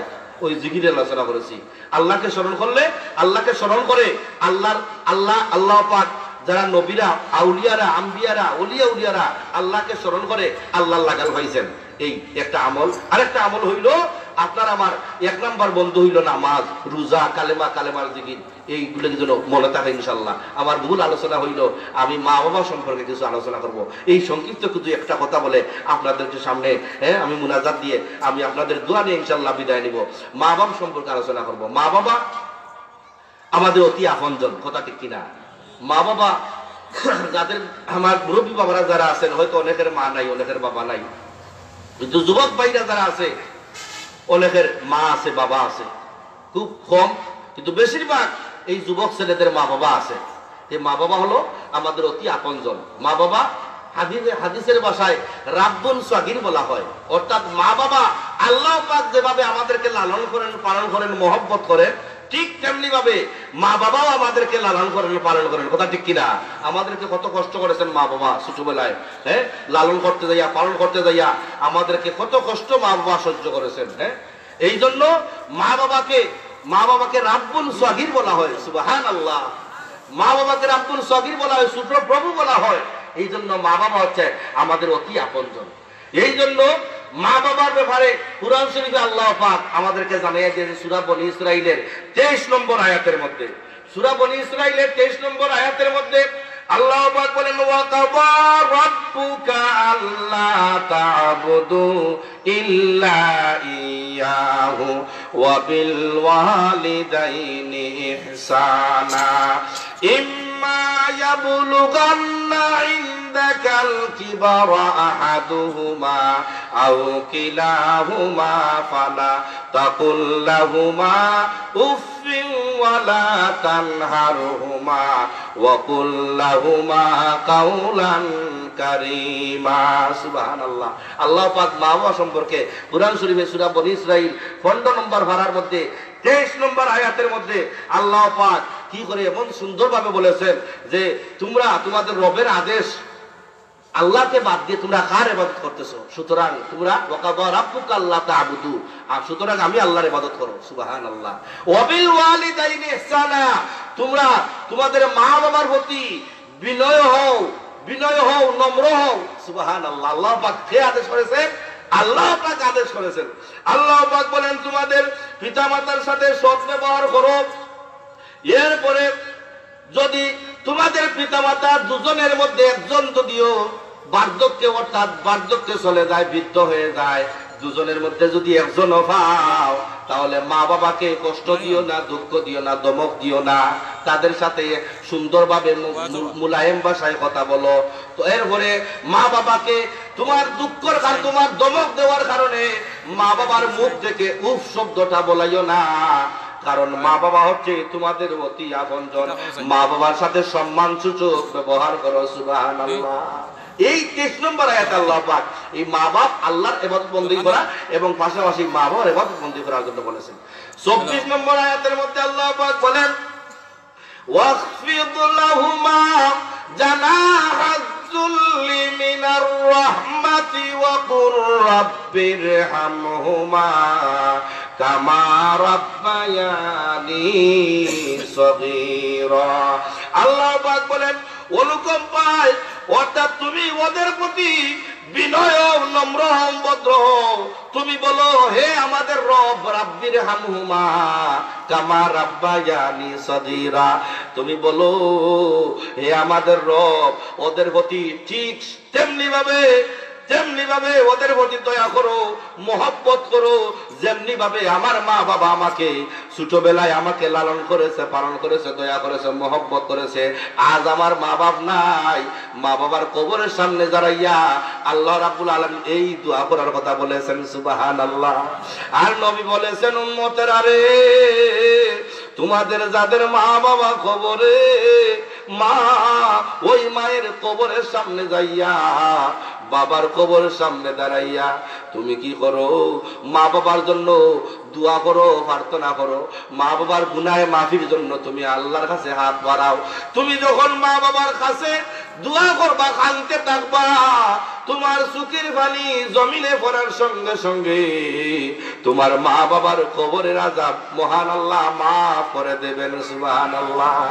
ভাইরা, বন্ধুরা, বাবারা, এই জন্য মা বাবাকে মা বাবা খুশি করার জন্য মা বাবাকে আমরা কি করব, সর্বদা মা বাবাকে সম্মান করব, মা বাবাকে ধমক দিয়ে কথা বলবো না, মা বাবার সাথে আমরা বিনীতভাবে আচরণ করব। আর মা বাপ যদি দুঃখ পায়, আপনার আমার কথার কারণে মা বাপ যদি কষ্ট পায়, তাহলে মা বাবার মনে অন্তরের মধ্যে কষ্ট চলে আসবে, কথা ঠিক কিনা? এই জন্য আল্লাহ রাসূল বলেছেন 3 শ্রেণীর মানুষের দোয়া সঙ্গে সঙ্গে আল্লাহ পাক কবুল করেন। আল্লাহু আকবার। কোন 3 শ্রেণী? 1 নাম্বার ব্যক্তি হইল মজলুম। যেই ব্যক্তি অত্যাচারিত, ওই মজলুম ব্যক্তি যখন আল্লাহর কাছে দোয়া করে, আল্লাহ পাক ওই বান্দার দোয়া সঙ্গে সঙ্গে কবুল করে নেন। সুবহানাল্লাহ। আরেক শ্রেণীর মানুষ হইল মুসাফির। যেমনি ভাবে আমি মুসাফির, আপনাদের জন্য মুসাফির, আমি ইনশাআল্লাহ আখেরি মুনাজাত আপনাদের নিয়ে করতে চাই। আপনারা রাজি আছেন ইনশাআল্লাহ? কেউ যাইবেন না তো? মাশাআল্লাহ, আলহামদুলিল্লাহ, পাক কবুল করেন। আল্লাহ রাসূল বলেন মুসাফির ব্যক্তির দোয়া আল্লাহ পাক সঙ্গে সঙ্গে কবুল করেন। 3 নম্বর ব্যক্তি হইল মা বাপ। সুবহানাল্লাহ। ওই মা বাপ যখন আল্লাহর দরবারে সন্তানের জন্য হাত বাড়ায়, ওই মায়ের দোয়ায় হযরতে বায়েজিদ বুস্তামি রাহমাতুল্লাহ আল্লাহর ওলি হইয়া গেছিলেন। সুবহানাল্লাহ। এই জন্য মায়ের দোয়া সঙ্গে সঙ্গে, বাবার দোয়া সঙ্গে সঙ্গে কবুল। আর যেমনি ভাবে দোয়া কবুল, তেমনি ভাবে বদদোয়া কবুল হয়ে যায়। মা বাবার বদদোয়া কবুল হয়ে, যেমনি দোয়া কবুল হয়, বদদোয়া কবুল হয়ে যায়। আল্লাহু আকবার। এই জন্য যুবক ভাইরা, হে যুবকরা, আপনাদের মেমোরির মধ্যে, আপনাদের মগজের মধ্যে আমি গুনাহগার, এই আরজগুলি আপনাদের কাছে আমি হাত পেতে আপনি করি, 2 হাত করে জুড়ে আপনাদের সামনে বলি, আপনারা যারা বিবাহ করেছেন আর বিবাহ করেন নাই, এই যুবকরা, মা বাবাকে কষ্ট দেওয়া যাবে না, মা বাবাকে দুঃখ দেওয়া যাবে না। এই জন্য ভাইরা, বন্ধুরা, বাবারা, ওই মা বাবা সম্পর্কে মায়ের দোয়ায় আল্লাহর ওলি হয়েছিলেন হযরত বায়েজ বুস্তামি রাহমাতুল্লাহ আলাইহি। আমরা হযরতে আবু উমামা রাদিয়াল্লাহু তাআলা আনহু বলেন, উনি বর্ণনা করতেছেন, এক ব্যক্তি আল্লাহর রাসূলের দরবারে চলে আসলেন, এসে বললেন, ইয়া রাসূলুল্লাহ, ইয়া হাবিবাল্লাহ, সন্তানের প্রতি, পিতামাতার প্রতি সন্তানের কি দায়িত্ব আছে? আল্লাহর নবী বলেন, ওই দায়িত্ব হইল তোমার মা বাবা তোমার জন্য জান্নাত, আর না হয় তোমার মা বাবা তোমার জন্য জাহান্নাম। আল্লাহ রাসূল বুঝাইয়া দিলেন, তুমি যদি তোমার মা বাবার খেদমত করো, সেবা করো, তাহলে ওই সেবায়, ওই খেদমতে তুমি জান্নাতে যাইতে পারবা। সুবহানাল্লাহ। আর আল্লাহ রাসূল বলেন, তুমি যদি তোমার মা বাবার কাছে অসৎ আচরণ করো, মা বাবার সঙ্গে দুঃখ দেও, কষ্ট দেও, মা বাবার দুঃখের কারণে তুমি জাহান্নামে পতিত হইয়া যাইবা। আল্লাহু আকবার। এই জন্য ভাইরা, বন্ধুরা, আল্লাহর নবী যখন জুমার দিন এই প্রথম মিম্বরে বসলেন, খুতবা দিবেন, ওই মিম্বরে বসে যখন 3য় মিম্বরের মধ্যে সিঁড়িতে বসলেন, ওই সময় হযরতে জিবরাইল আলাইহিস সালাম আল্লাহর নবীর দরবারে চলে আসলেন। এসে আল্লাহর নবীর এখানে বললেন, ওগো আল্লাহর নবী, আপনার উম্মতের মধ্যে ওই সমস্ত উম্মত ধ্বংস হয়ে যাক। নবী বললেন, জিবরাইল রে, কেন ধ্বংস হয়ে যাবে? জিবরাইল বলে, ইয়া রাসূলুল্লাহ, ইয়া হাবিবাল্লাহ, আল্লাহর নবী গো, আপনার ওই সমস্ত উম্মত কি জন্য ধ্বংস হয়ে যাক? এই জন্য যে যেই জায়গায়, যেই মজলিসের মধ্যে আপনার নাম মুবারক নেওয়া হয়, ওই নাম নেওয়ার কারণে যেই ব্যক্তি আপনার নাম শুনে দুরূদ পাঠ করে না, ওই ব্যক্তি ধ্বংস হয়ে যায়। আল্লাহু আকবার। নবী বলেছেন, ঠিকই তো বলেছেন জিবরাইল, যার উসিলায় আল্লাহ পাক এই পৃথিবী সাজাইলেন, এই পৃথিবীটা সাজাইলেন নবীর উসিলায়, কথা ঠিক কিনা? আউয়ালু মা খালাকাল্লাহু মিন নূরি ওয়া খালাকা কুল্লা শাইইন মিন নূর। সুবহানাল্লাহ। আল্লাহ রাসূল বলেন যে কি করে আল্লাহ পাক আমাকে সর্বপ্রথম আমাকে সৃষ্টি করেছেন, আর আমার নূর দিয়ে সারা পৃথিবী বানাইছেন। সুবহানাল্লাহ। ভাইরা, বন্ধুরা আমার, হযরতে আল্লাহর নবী যখন 2য় মিম্বরের মধ্যে বসলেন, হযরতে জিবরাইল দৌড়াই আসলেন নবীর কাছে, এসে বলেন, নবী গো, আপনার উম্মত, ওই সমস্ত উম্মত ধ্বংস হয়ে যাক। নবী বলেন, কেন জিবরাইল, আমার এই সমস্ত উম্মত কেন ধ্বংস হয়ে যাবে? জিবরাইল বলে, ইয়া রাসূলুল্লাহ, ইয়া হাবিবাল্লাহ, ওয়া আল্লাহর নবী, আপনার ওই সমস্ত উম্মত কেন ধ্বংস হয়ে যাবে? আল্লাহ পাক বলে দিয়েছেন, আপনার যে উম্মত রমজান মাস পাইল, আর রমজান মাস পাইয়া রমজান মাসে তার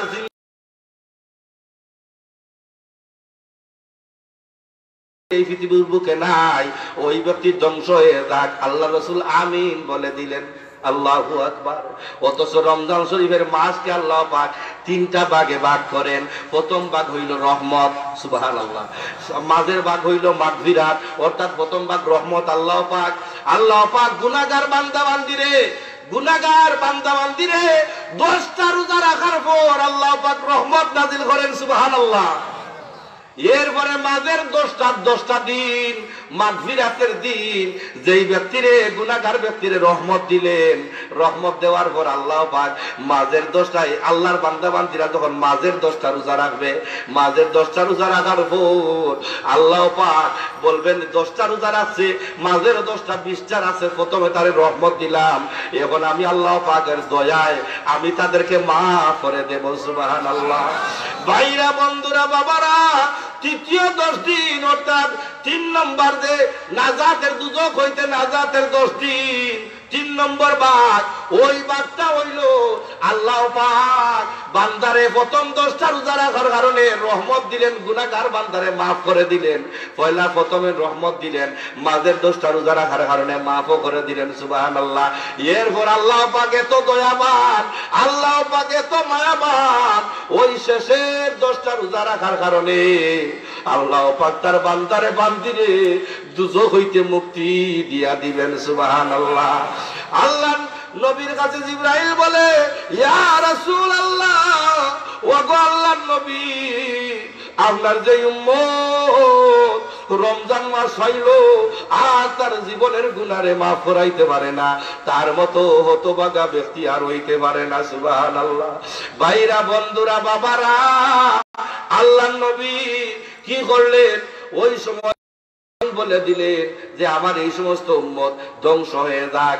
3 নম্বর, প্রথম যখন 3 নম্বর সিঁড়ির মধ্যে আল্লাহর নবী বসলেন, মিম্বরের মধ্যে বসলেন, জিবরাইল আবার দৌড়াইয়া আসলেন, এসে বললেন আল্লাহর নবীর কানে কানে, ইয়া রাসূলুল্লাহ, ইয়া হাবিবাল্লাহ, আল্লাহর নবী গো, আপনার ওই সমস্ত উম্মত ধ্বংস হয়ে যাক।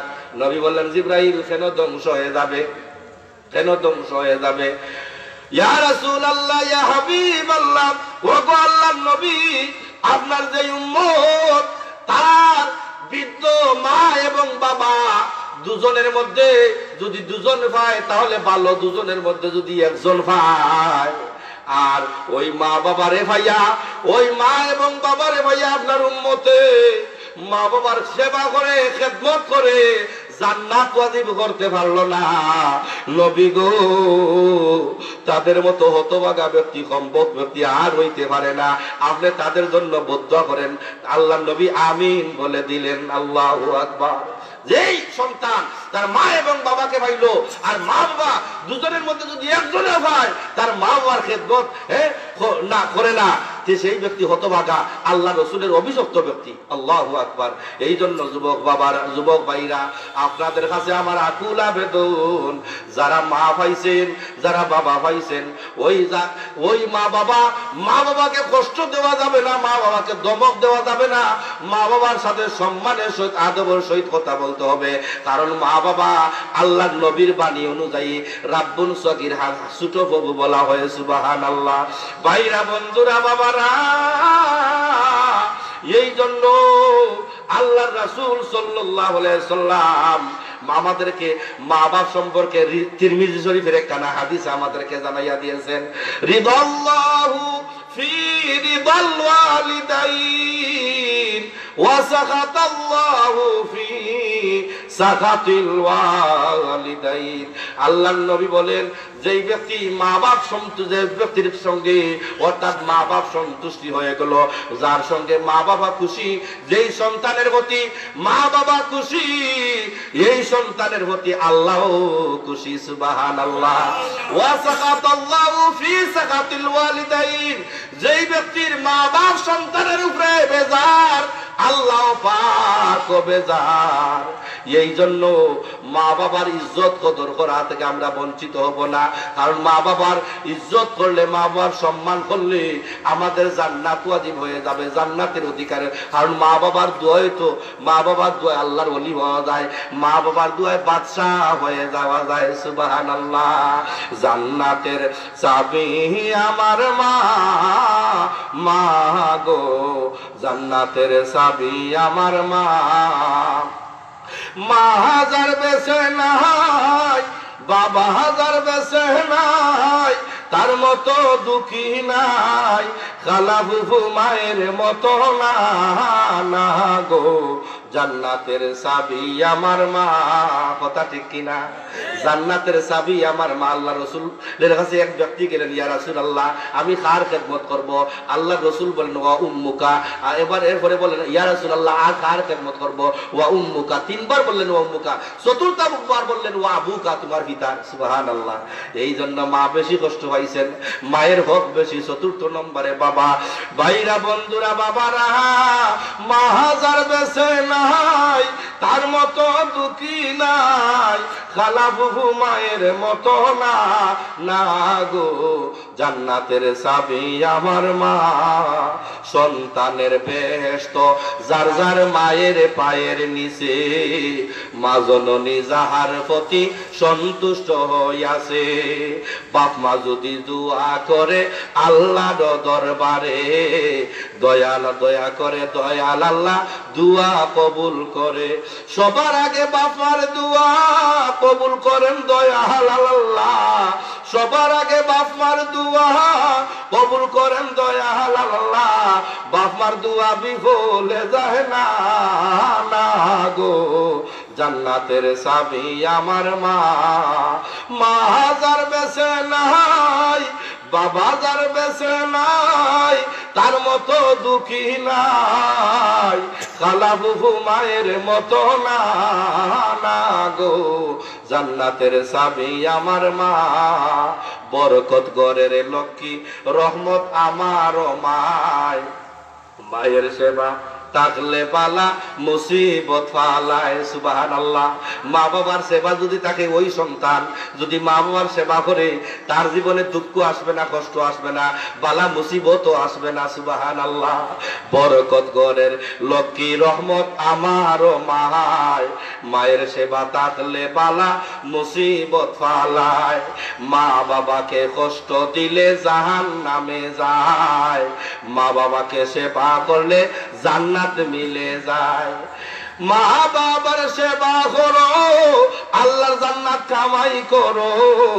ও যুবক, মা বাবার সেবা করো, আল্লাহর জান্নাত কামাই করো। মা বাবাকে দুঃখ দিও না, না গো জান্নাতের চাবি আমার মা।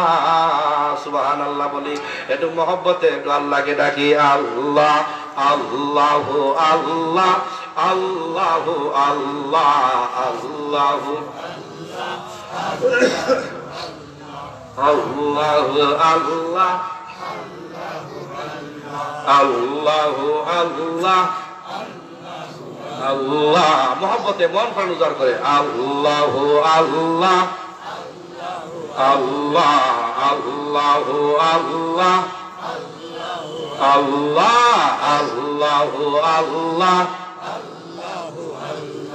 আল্লাহ আল্লাহ।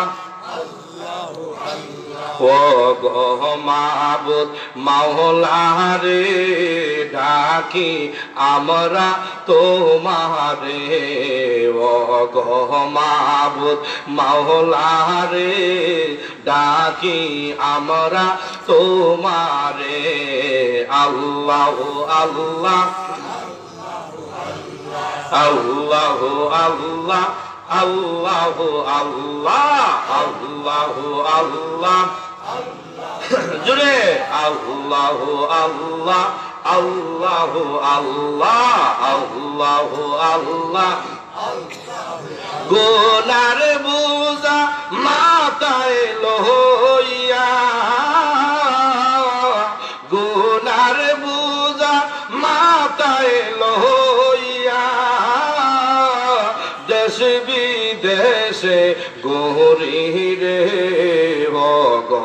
মাবুদ মাওলা রে ডাকি আমরা তোমারে আল্লাহ আল্লাহ আল্লাহ আল্লাহ আল্লাহ আল্লাহ আজকের মাহফিল কবুল কর গো আজকের মাহফিল কবুল কর গো আমার নূর নবীজির খাতিরে ও গো মাবুদ মাওলা রে ডাকি আমরা তোমারে আল্লাহ আল্লাহ আল্লাহ আল্লাহ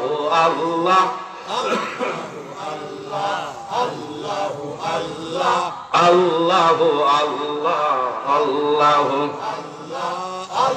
আজকের জিকির কবুল কর গো আজকের জিকির কবুল কর গো আমার নূর নবীজির খাতিরে ও গো মাবুদ মাওলা রে ডাকি আমরা তোমারে আল্লাহ আল্লাহ মাশাআল্লাহ মহব্বতে আল্লাহ আল্লাহ আল্লাহ আল্লাহ আল্লাহ আল্লাহ আল্লাহ আল্লাহ ও গো মাবুদ মাওলা রে ডাকি আমরা তোমারে ও গো মাবুদ মাওলা রে ডাকি আমরা তোমারে গুনার বুঝা মাথায় লইয়া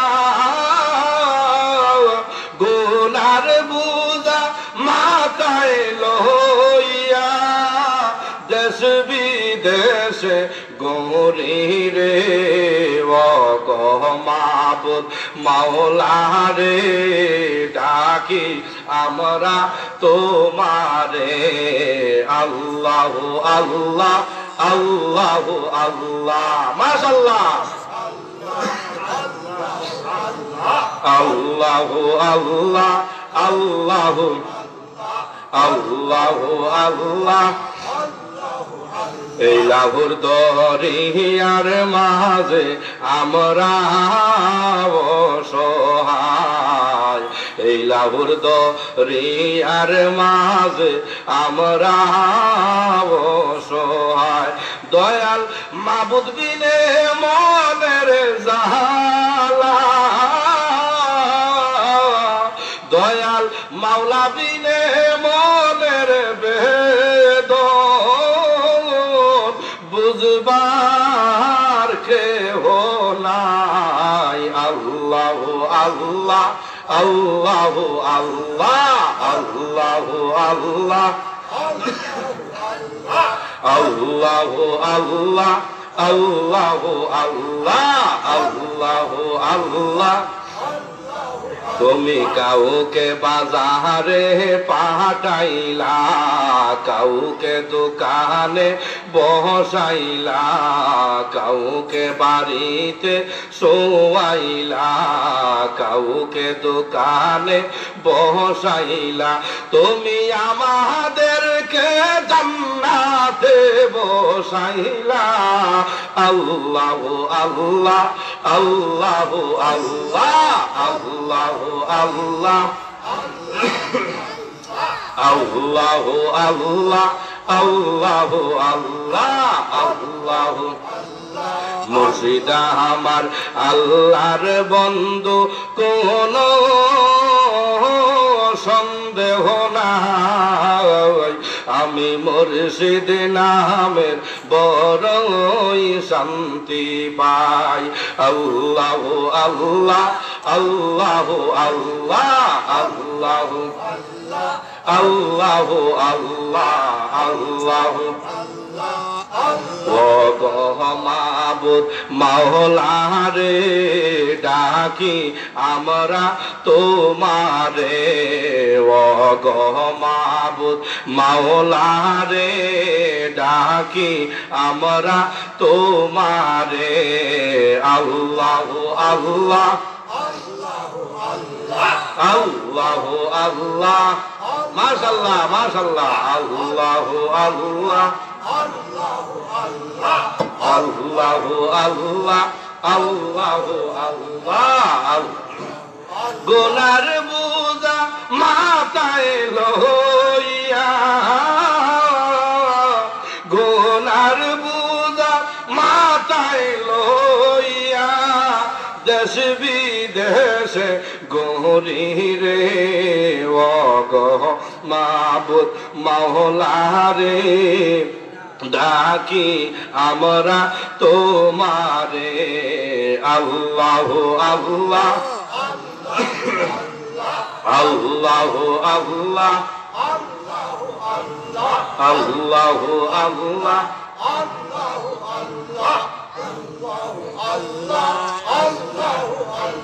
লা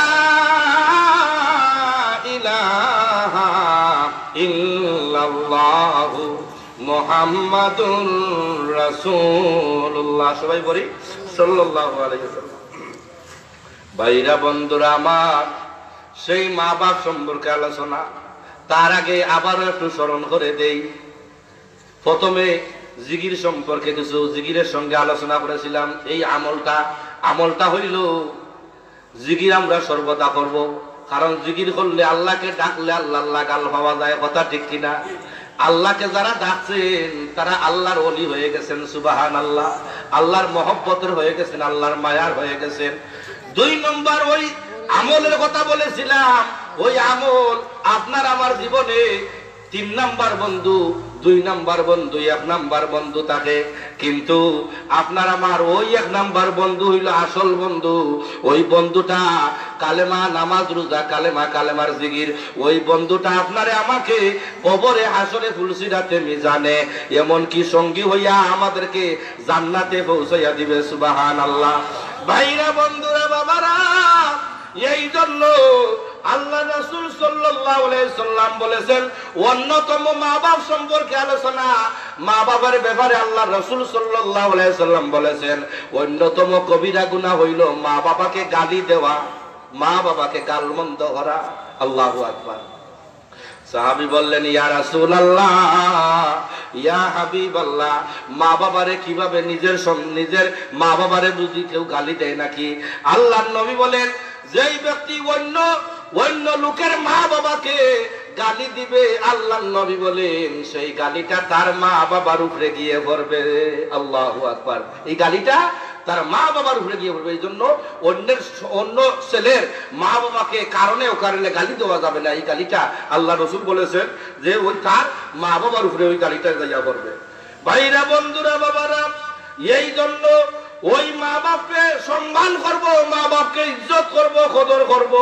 ওই মা বাপ সম্পর্কে, ওই মা বাবা সঙ্গী সাথী সম্পর্কে আল্লাহ রাসূল সাল্লাল্লাহু আলাইহি সাল্লাম বলেছেন, মা বাপরে কি করবে? মা বাপ দুনিয়ার মধ্যে জীবিত থাকলে মা সন্তানের প্রতি মা বাবার 7টা হক রয়েছে, 7টি হক রয়েছে। এরপরে মা বাবা যদি এই পৃথিবী ছেড়ে চলে যায়, ও আল্লাহ রাসূল বলে ওই সন্তানের প্রতি মা বাপ কবরে যাওয়ার বাদে ওই সন্তানের 7টি হক আছে। মোট কতটি? 14টি। মোট কতটি? 14টি হক আছে সন্তানের উপর। মা বাবার হক 14টি আছে। আল্লাহ রাসূল সাল্লাল্লাহু আলাইহি সাল্লাম এই 14টি হক সম্পর্কে বুঝাইয়া দিলেন। 1 নাম্বার হক হইল দুনিয়াতে অর্থাৎ জীবিত অবস্থায় সন্তান মা বাবার প্রতি কেমন হক, কেমন দায়িত্ব। 1 নাম্বার হইল আজমত, অর্থাৎ মা বাবার প্রতি শ্রদ্ধাশীল হওয়া, মা বাবার প্রতি শ্রদ্ধাশীল হওয়া, পিতা মাতার প্রতি শ্রদ্ধাশীল হওয়া, বিনয়ী হওয়া। 2 নম্বর হইল সন্তানের প্রতি কর্তব্য দায়িত্ব হইল মা বাপকে মনে প্রাণে তাদেরকে ভালোবাসা। সুবহানাল্লাহ। সন্তানের প্রতি এই দায়িত্ব, মা বাপকে সন্তানের উপর দায়িত্ব হইল মা বাপকে কি করবে, মা বাবাকে যেন কি করে ওই মা বাবাকে সে কি করে মনে প্রাণে ভালোবাসতে হইব মা বাপকে, আর না হয় সেই মা বাবার দোয়া পাবে না। 3 নম্বর দায়িত্ব হইল ওই মা বাবাকে সর্বদা কি করবে, মা বাবার আদেশ নিষেধ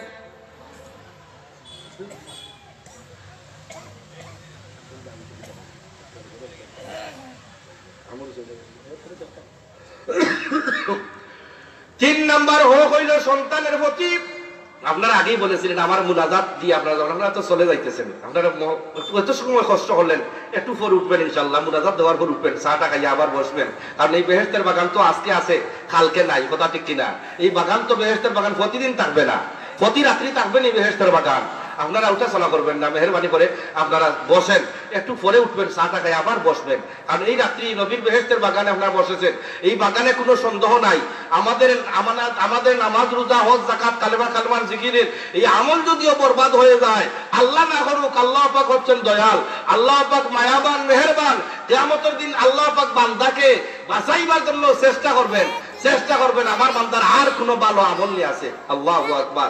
আপনারা এখানে এই মানিকনগর আপনারা ইসলামী যুব সংঘের উদ্যোগে আয়োজিত এই মজলিসে নবীর বেহেশতের বাগানে বসে আছেন, আর কোন আমল যদি না থাকে আজকের এই আমলটা আল্লাহর দরবারে কি করবে, ওই সময় বিপদের সময় তার জবান আল্লাহ পাক তুলে দিবেন। আল্লাহ আপনার ওই বান্দা এই কোরআনের মেলায় হাদিসের মেলায় বসে বসে আল্লাহ আপনার জিকির করেছিল, নবীর দুরূদ পাঠ করেছিল, কোরআন হাদিসে আলোচনা শুনেছে, এই খাতিরে আপনার বান্দারে জাহান্নাম থেকে বাঁচাইয়া জান্নাতে পৌঁছাইয়া দেন। সুবহানাল্লাহ। কোনো সন্দেহ নাই হইতে পারে, এই জন্য আপনারা উঠা চলা করবেন না। যারা বসেছেন বসেন। আজকের রাত্রিতে এই মাহফিলটা আজকে রাত্রে আছে, কালকে থাকবেনি না, কালকে থাকবে না। এই জন্য যতক্ষণ বসবেন নবীর বেহেশতের বাগানের মধ্যে বসেছেন, ফেরেশতারা কুদরতি ক্যামেরা নিয়ে রেকর্ড করতেছে। সুবহানাল্লাহ বলেন। এখানে বসছি, আমরা একটা আমল করতেছি, আমলের সহিত বসে আছি, এই আমলটা আমাদের 1 নম্বর বন্ধু। এই জন্য আপনারা, আর এই যে আমরা বসছি, আল্লাহ পাক ফেরেশতাদের মাধ্যমে অসংখ্য গণিত রহমত আমাদের উপরে নাযিল করতেছেন। সুবহানাল্লাহ। ভাইরা, বন্ধুরা, বাবারা, ওই যে মা বাবার প্রতি সন্তানের যে দায়িত্ব, ওই দায়িত্ব হইল আল্লাহ রাসূলের আগেই বলেছিলাম, আল্লাহ রাসূলের কাছে যখন এক ব্যক্তি গেল, হযরত উমামা রাদিয়াল্লাহু তাআলা আনহু বর্ণনা করেন, ওই ব্যক্তি যাইয়া বললে, ইয়া রাসূলুল্লাহ, ইয়া হাবিবাল্লাহ, আমার মা সন্তানের উপর মা বাবার দায়িত্ব কিতা, হক কি? এই যখন এই কথা বলার সঙ্গে সঙ্গে আল্লাহ রাসূল বললেন, তোমার মা বাবা তোমার জন্য জান্নাত অর্থাৎ বেহেশত, আর তোমার মা বাবা তোমার জন্য জাহান্নাম, দুজখ। আল্লাহু আকবার। এই জন্য এখানে আল্লাহ রাসূল ব্যাখ্যা করে বুঝাই দিয়েছেন যে মা বাবার প্রতি যদি সম্মান করো, ইজ্জত করো, মা বাবার খেদমত করো, সেবা করো, তাহলে এই মা বাবার দুয়ায় তুমি জান্নাতে যাইতে পারবা। সুবহানাল্লাহ। আর মা বাবার যদি ধমক দাও, কষ্ট দাও, এমনও মানুষ আছে আপনার মা বাবার বৃদ্ধাশ্রমে নিয়ে আসে, বৃদ্ধাশ্রমে নিয়ে যায়, এমন সন্তান এই দুনিয়াতে সে তার জাহান্নামের ঘর বানাইবে, আখিরাতে জাহান্নামের ঘরে থাকবে। আল্লাহু আকবার। আল্লাহ পাক যেন এই সমস্ত যুবকদের আল্লাহ পাক হেফাজত করেন, সকলে বলেন আমিন। আর মা বাবাকে বৃদ্ধাশ্রমে দেওয়া যাবে না। মা বাবা বুঝা না, মা বাবা আমাদের অতি আপনজন, কত কষ্ট করেছিল আমাদের জন্য মা বাবায়, নিজে টাকা হইয়া এই মা বটকাছের তাকবীর দেন না, আমার শ্রীমঙ্গলী হুজুর আসছেন, আলহামদুলিল্লাহ, তাকবীর, আল্লাহু আকবার, নারে সালাত, ইয়া রাসূলুল্লাহ, প্রধান বক্তার আগমন, শুভেচ্ছা স্বাগতম, প্রধান বক্তার আগমন, সিলসিলা ফুলতলি, জিন্দাবাদ জিন্দাবাদ জিন্দাবাদ, সিলসিলা ফুলতলি, আহলান সাহলান, হে অতিথি হে মহান, হে অতিথি হে মহান, আহলান সাহলান, এই মাহফিলের পক্ষ থেকে সালাম শুভেচ্ছা, তাকবীর, আল্লাহু আকবার। আলহামদুলিল্লাহ। আমার বন্ধুবর হযরত মাওলানা আহমদ হোসেন চৌধুরী শ্রীমঙ্গলী হুজুর আসছেন, খুব সুন্দর আলোচনা করেন। উনিও সিলেটের আমাদের আঞ্চলিক ভাষায়, আমাদের গ্রামের ভাষায় এত সুন্দর আলোচনা করে দেন, আপনারা শুনবেন ইনশাআল্লাহ। যেই কথা বলতে চাইছিলাম, ভাইরা, বন্ধুরা, বাবারা, এই মা বাবা সম্পর্কে, যেই মা সন্তানের উপরে আল্লাহ রাসূল সাল্লাল্লাহু আলাইহি ওয়াসাল্লাম জীবিত অবস্থায় থাকা 7টি দায়িত্ব, এরপরে মা বাপ মৃত কবরে চলে গেলে ওই সন্তান আরো 7টি দায়িত্ব, মোট 14টি দায়িত্ব দিয়েছেন। 3 নাম্বার দায়িত্ব হলো ওই মা বাবা সর্বদা তাদের আদেশ নিষেধ মেনে চলা। সন্তান যদি মা বাবার আদেশ নিষেধ না মেনে চলে, তাহলে মা বাবার অন্তর থেকে সন্তানের প্রতি বদদুয়া চলে যায়, বদদুয়া চলে আসে। এই জন্য মা বাবার আদেশ নিষেধ মেনে চলা। 4 নম্বর হইল তাদের প্রয়োজন পূর্ণ করা। তাদের কোনো কিছু লাগবে নি। বাবা আপনি বাজারে যাইতেছেন, বাবা আপনার কোনো ওষুধপত্র লাগবে নি, মা আপনার কোনো কিছু লাগবে নি, আমি বাজারে যাইতেছি, এই জিজ্ঞাসা করা, এগুলি বলা, তাদের প্রয়োজন পূর্ণ করা, কোনো কিছু লাগবে না এগুলি জিজ্ঞাসা করা। তখন সময় বলবা, বাবারে আমার কিছু গ্যাস্ট্রিকের ওষুধ নিয়ে আসো বাবা। মা বলবে, বাবা আমার জন্য কিছু সুপারি ফান নিয়ে আসবা।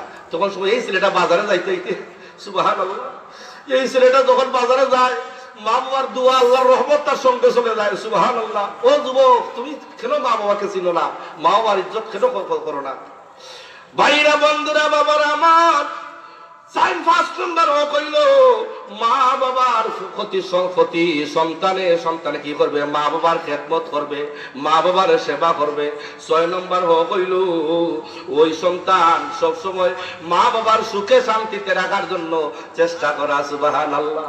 মা বাবারে সুখে শান্তিতে রাখার জন্য সর্বদা চেষ্টা চালিয়ে যাওয়া। 7 নম্বর কইল তাদের নিয়মিত তাদের সঙ্গে সাক্ষাৎ করা, তাদের দেখাশোনা করা। অনেক মানুষ আছে আপনার দেখা যায় সকালে বেলা তার স্ত্রীর রুম থেকে যেমনি ভাবে সকালে বাইর হইছে, আবার রাত্রে 12টার আবার সন্তানের রুমে স্ত্রীর রুমে চলে আসে। কিন্তু মা বাবাদের পাশের একটা রুমে আছে, এই রুমে সাক্ষাৎ করতেই রাজি না, সাক্ষাৎ দেখাই করে না। এই জন্য আল্লাহ রাসূল বলে দিয়েছেন মা বাবার সঙ্গে সর্বদা সাক্ষাৎ করবা, দেখাশোনা করবা। হে যুবক, এগুলি করা যাবে না।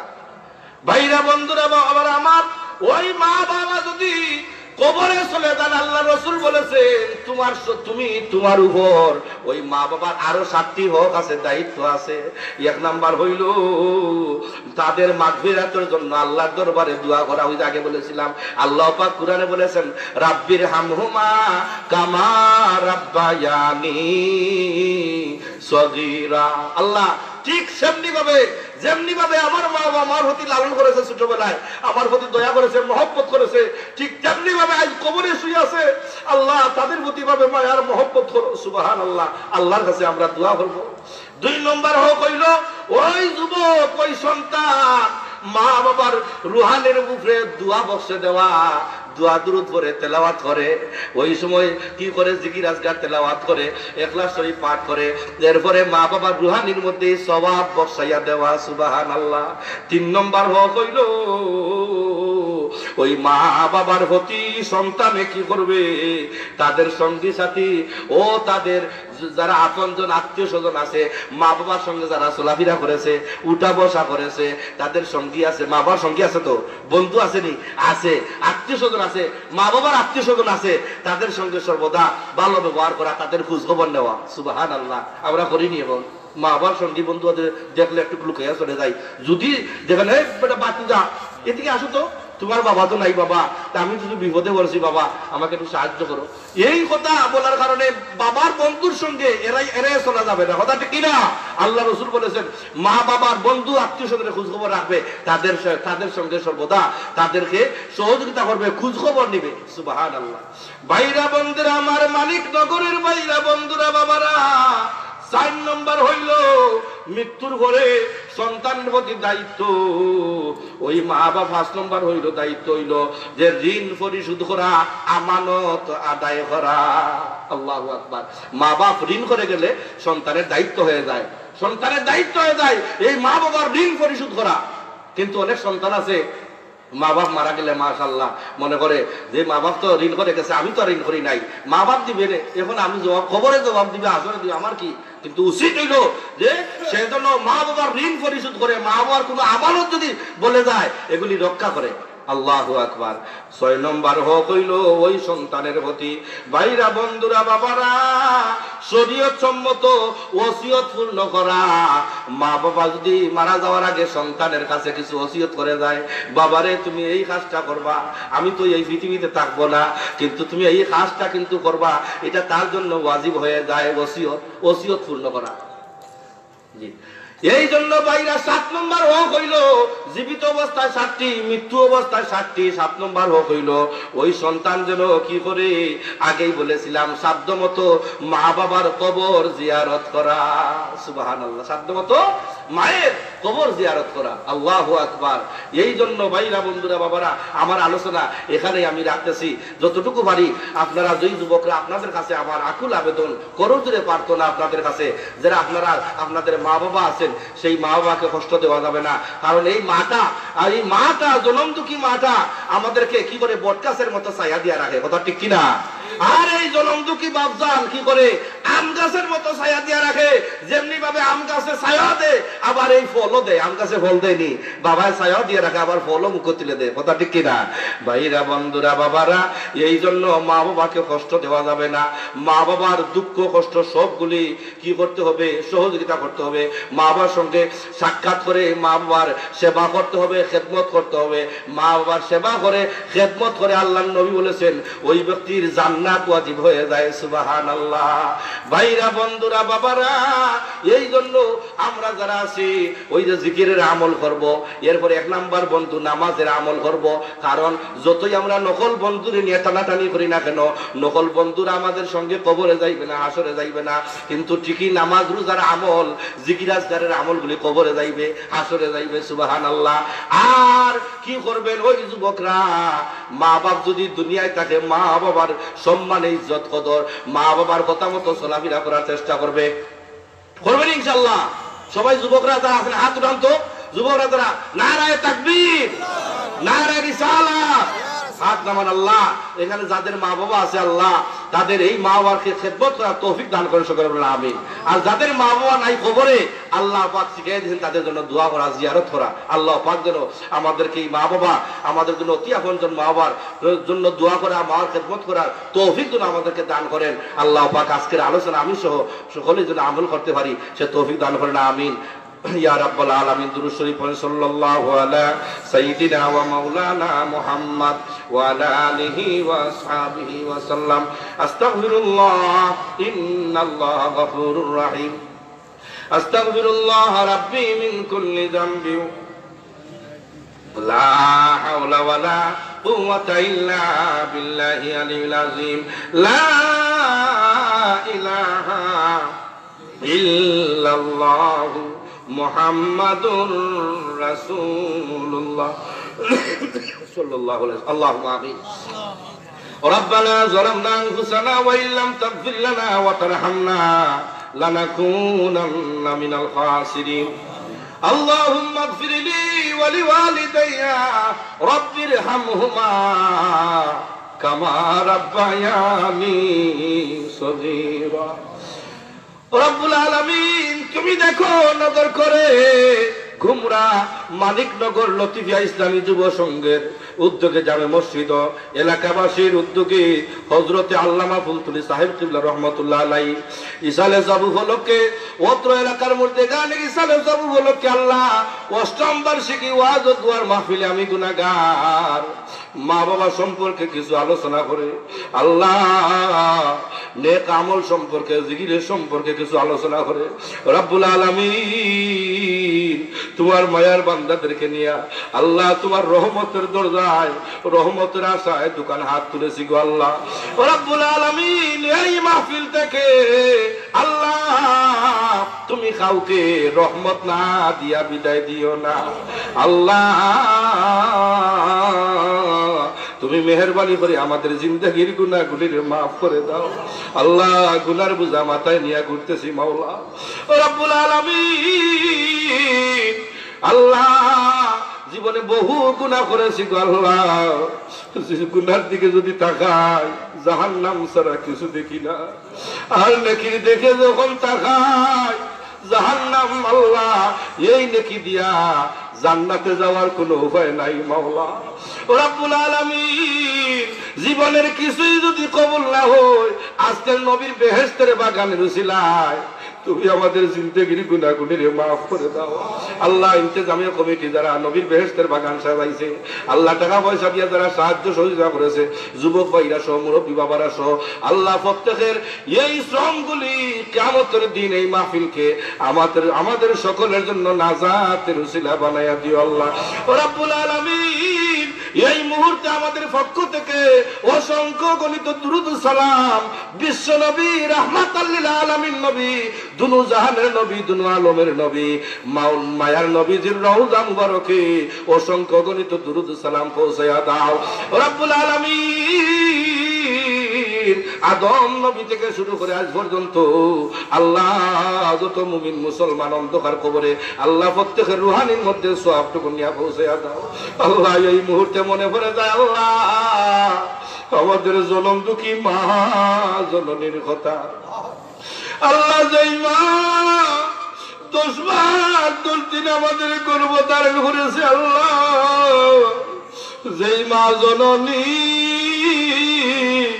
বাঁশ বাগানের নিচে সাইতো, ওই মা বুঝি বলতেছে রে সন্তান তুই বুঝি মানিক নগর ওয়াজ মাহফিলে গেলে না, আমার কবরের আগুন বুঝি ঠান্ডা হইল না।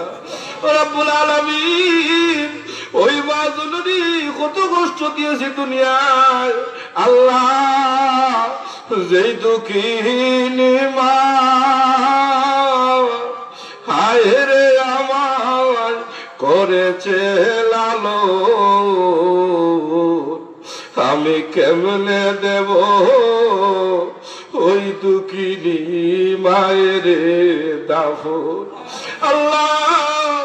ওই মা জননী যার বাঁশ বাগানের নিচে ওই জনম দুঃখী মার খবরটাকে তুমি জান্নাতের টুকরা বলে আল্লাহ।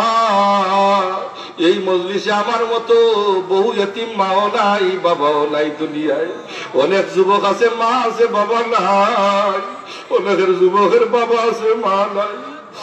রব্বুল আলামিন যেই জনম দুঃখী বাজার মাথার গাম পায়ে ফেলে আল্লাহ কত কষ্ট করে আল্লাহ সন্তান রে লালন পালন করেছে গো আল্লাহ, সন্তান মানুষের মতো মানুষ হওয়ার জন্য আল্লাহ মাথার ঘাম পায়ে ফেলেছে গো আল্লাহ।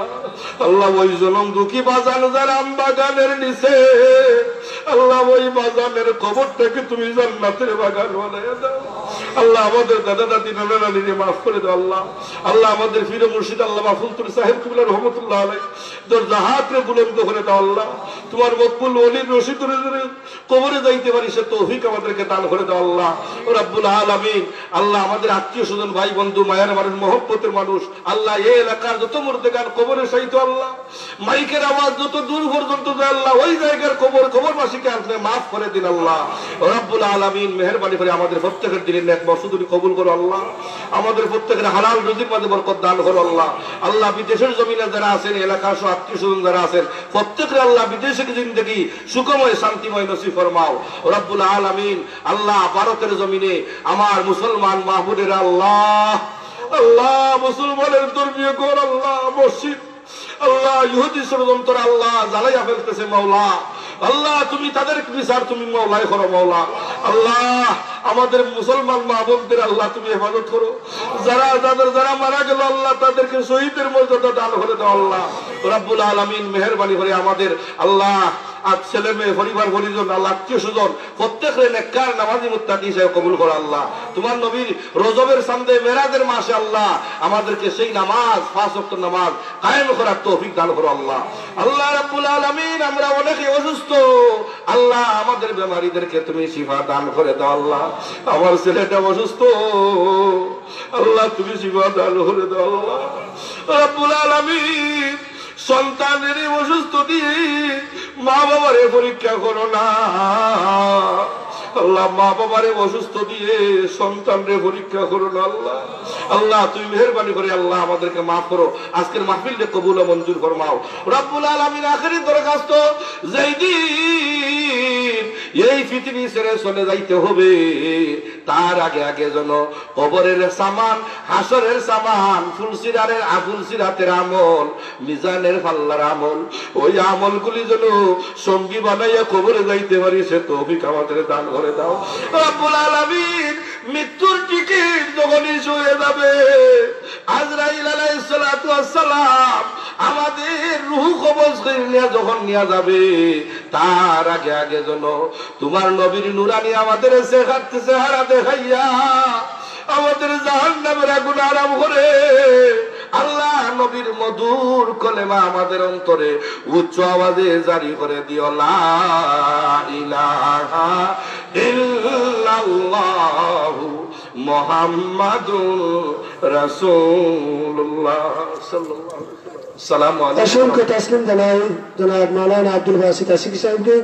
সম্মানিত হাজরিন, এই পর্যায়ে আপনাদের সম্মুখে মূল্যবান বয়ান পেশ করবেন সমিষ্টভাষী বক্তা হযরত মাওলানা আহমদ হোসেন চৌধুরী শ্রীমঙ্গলী। হযরত মাওলানা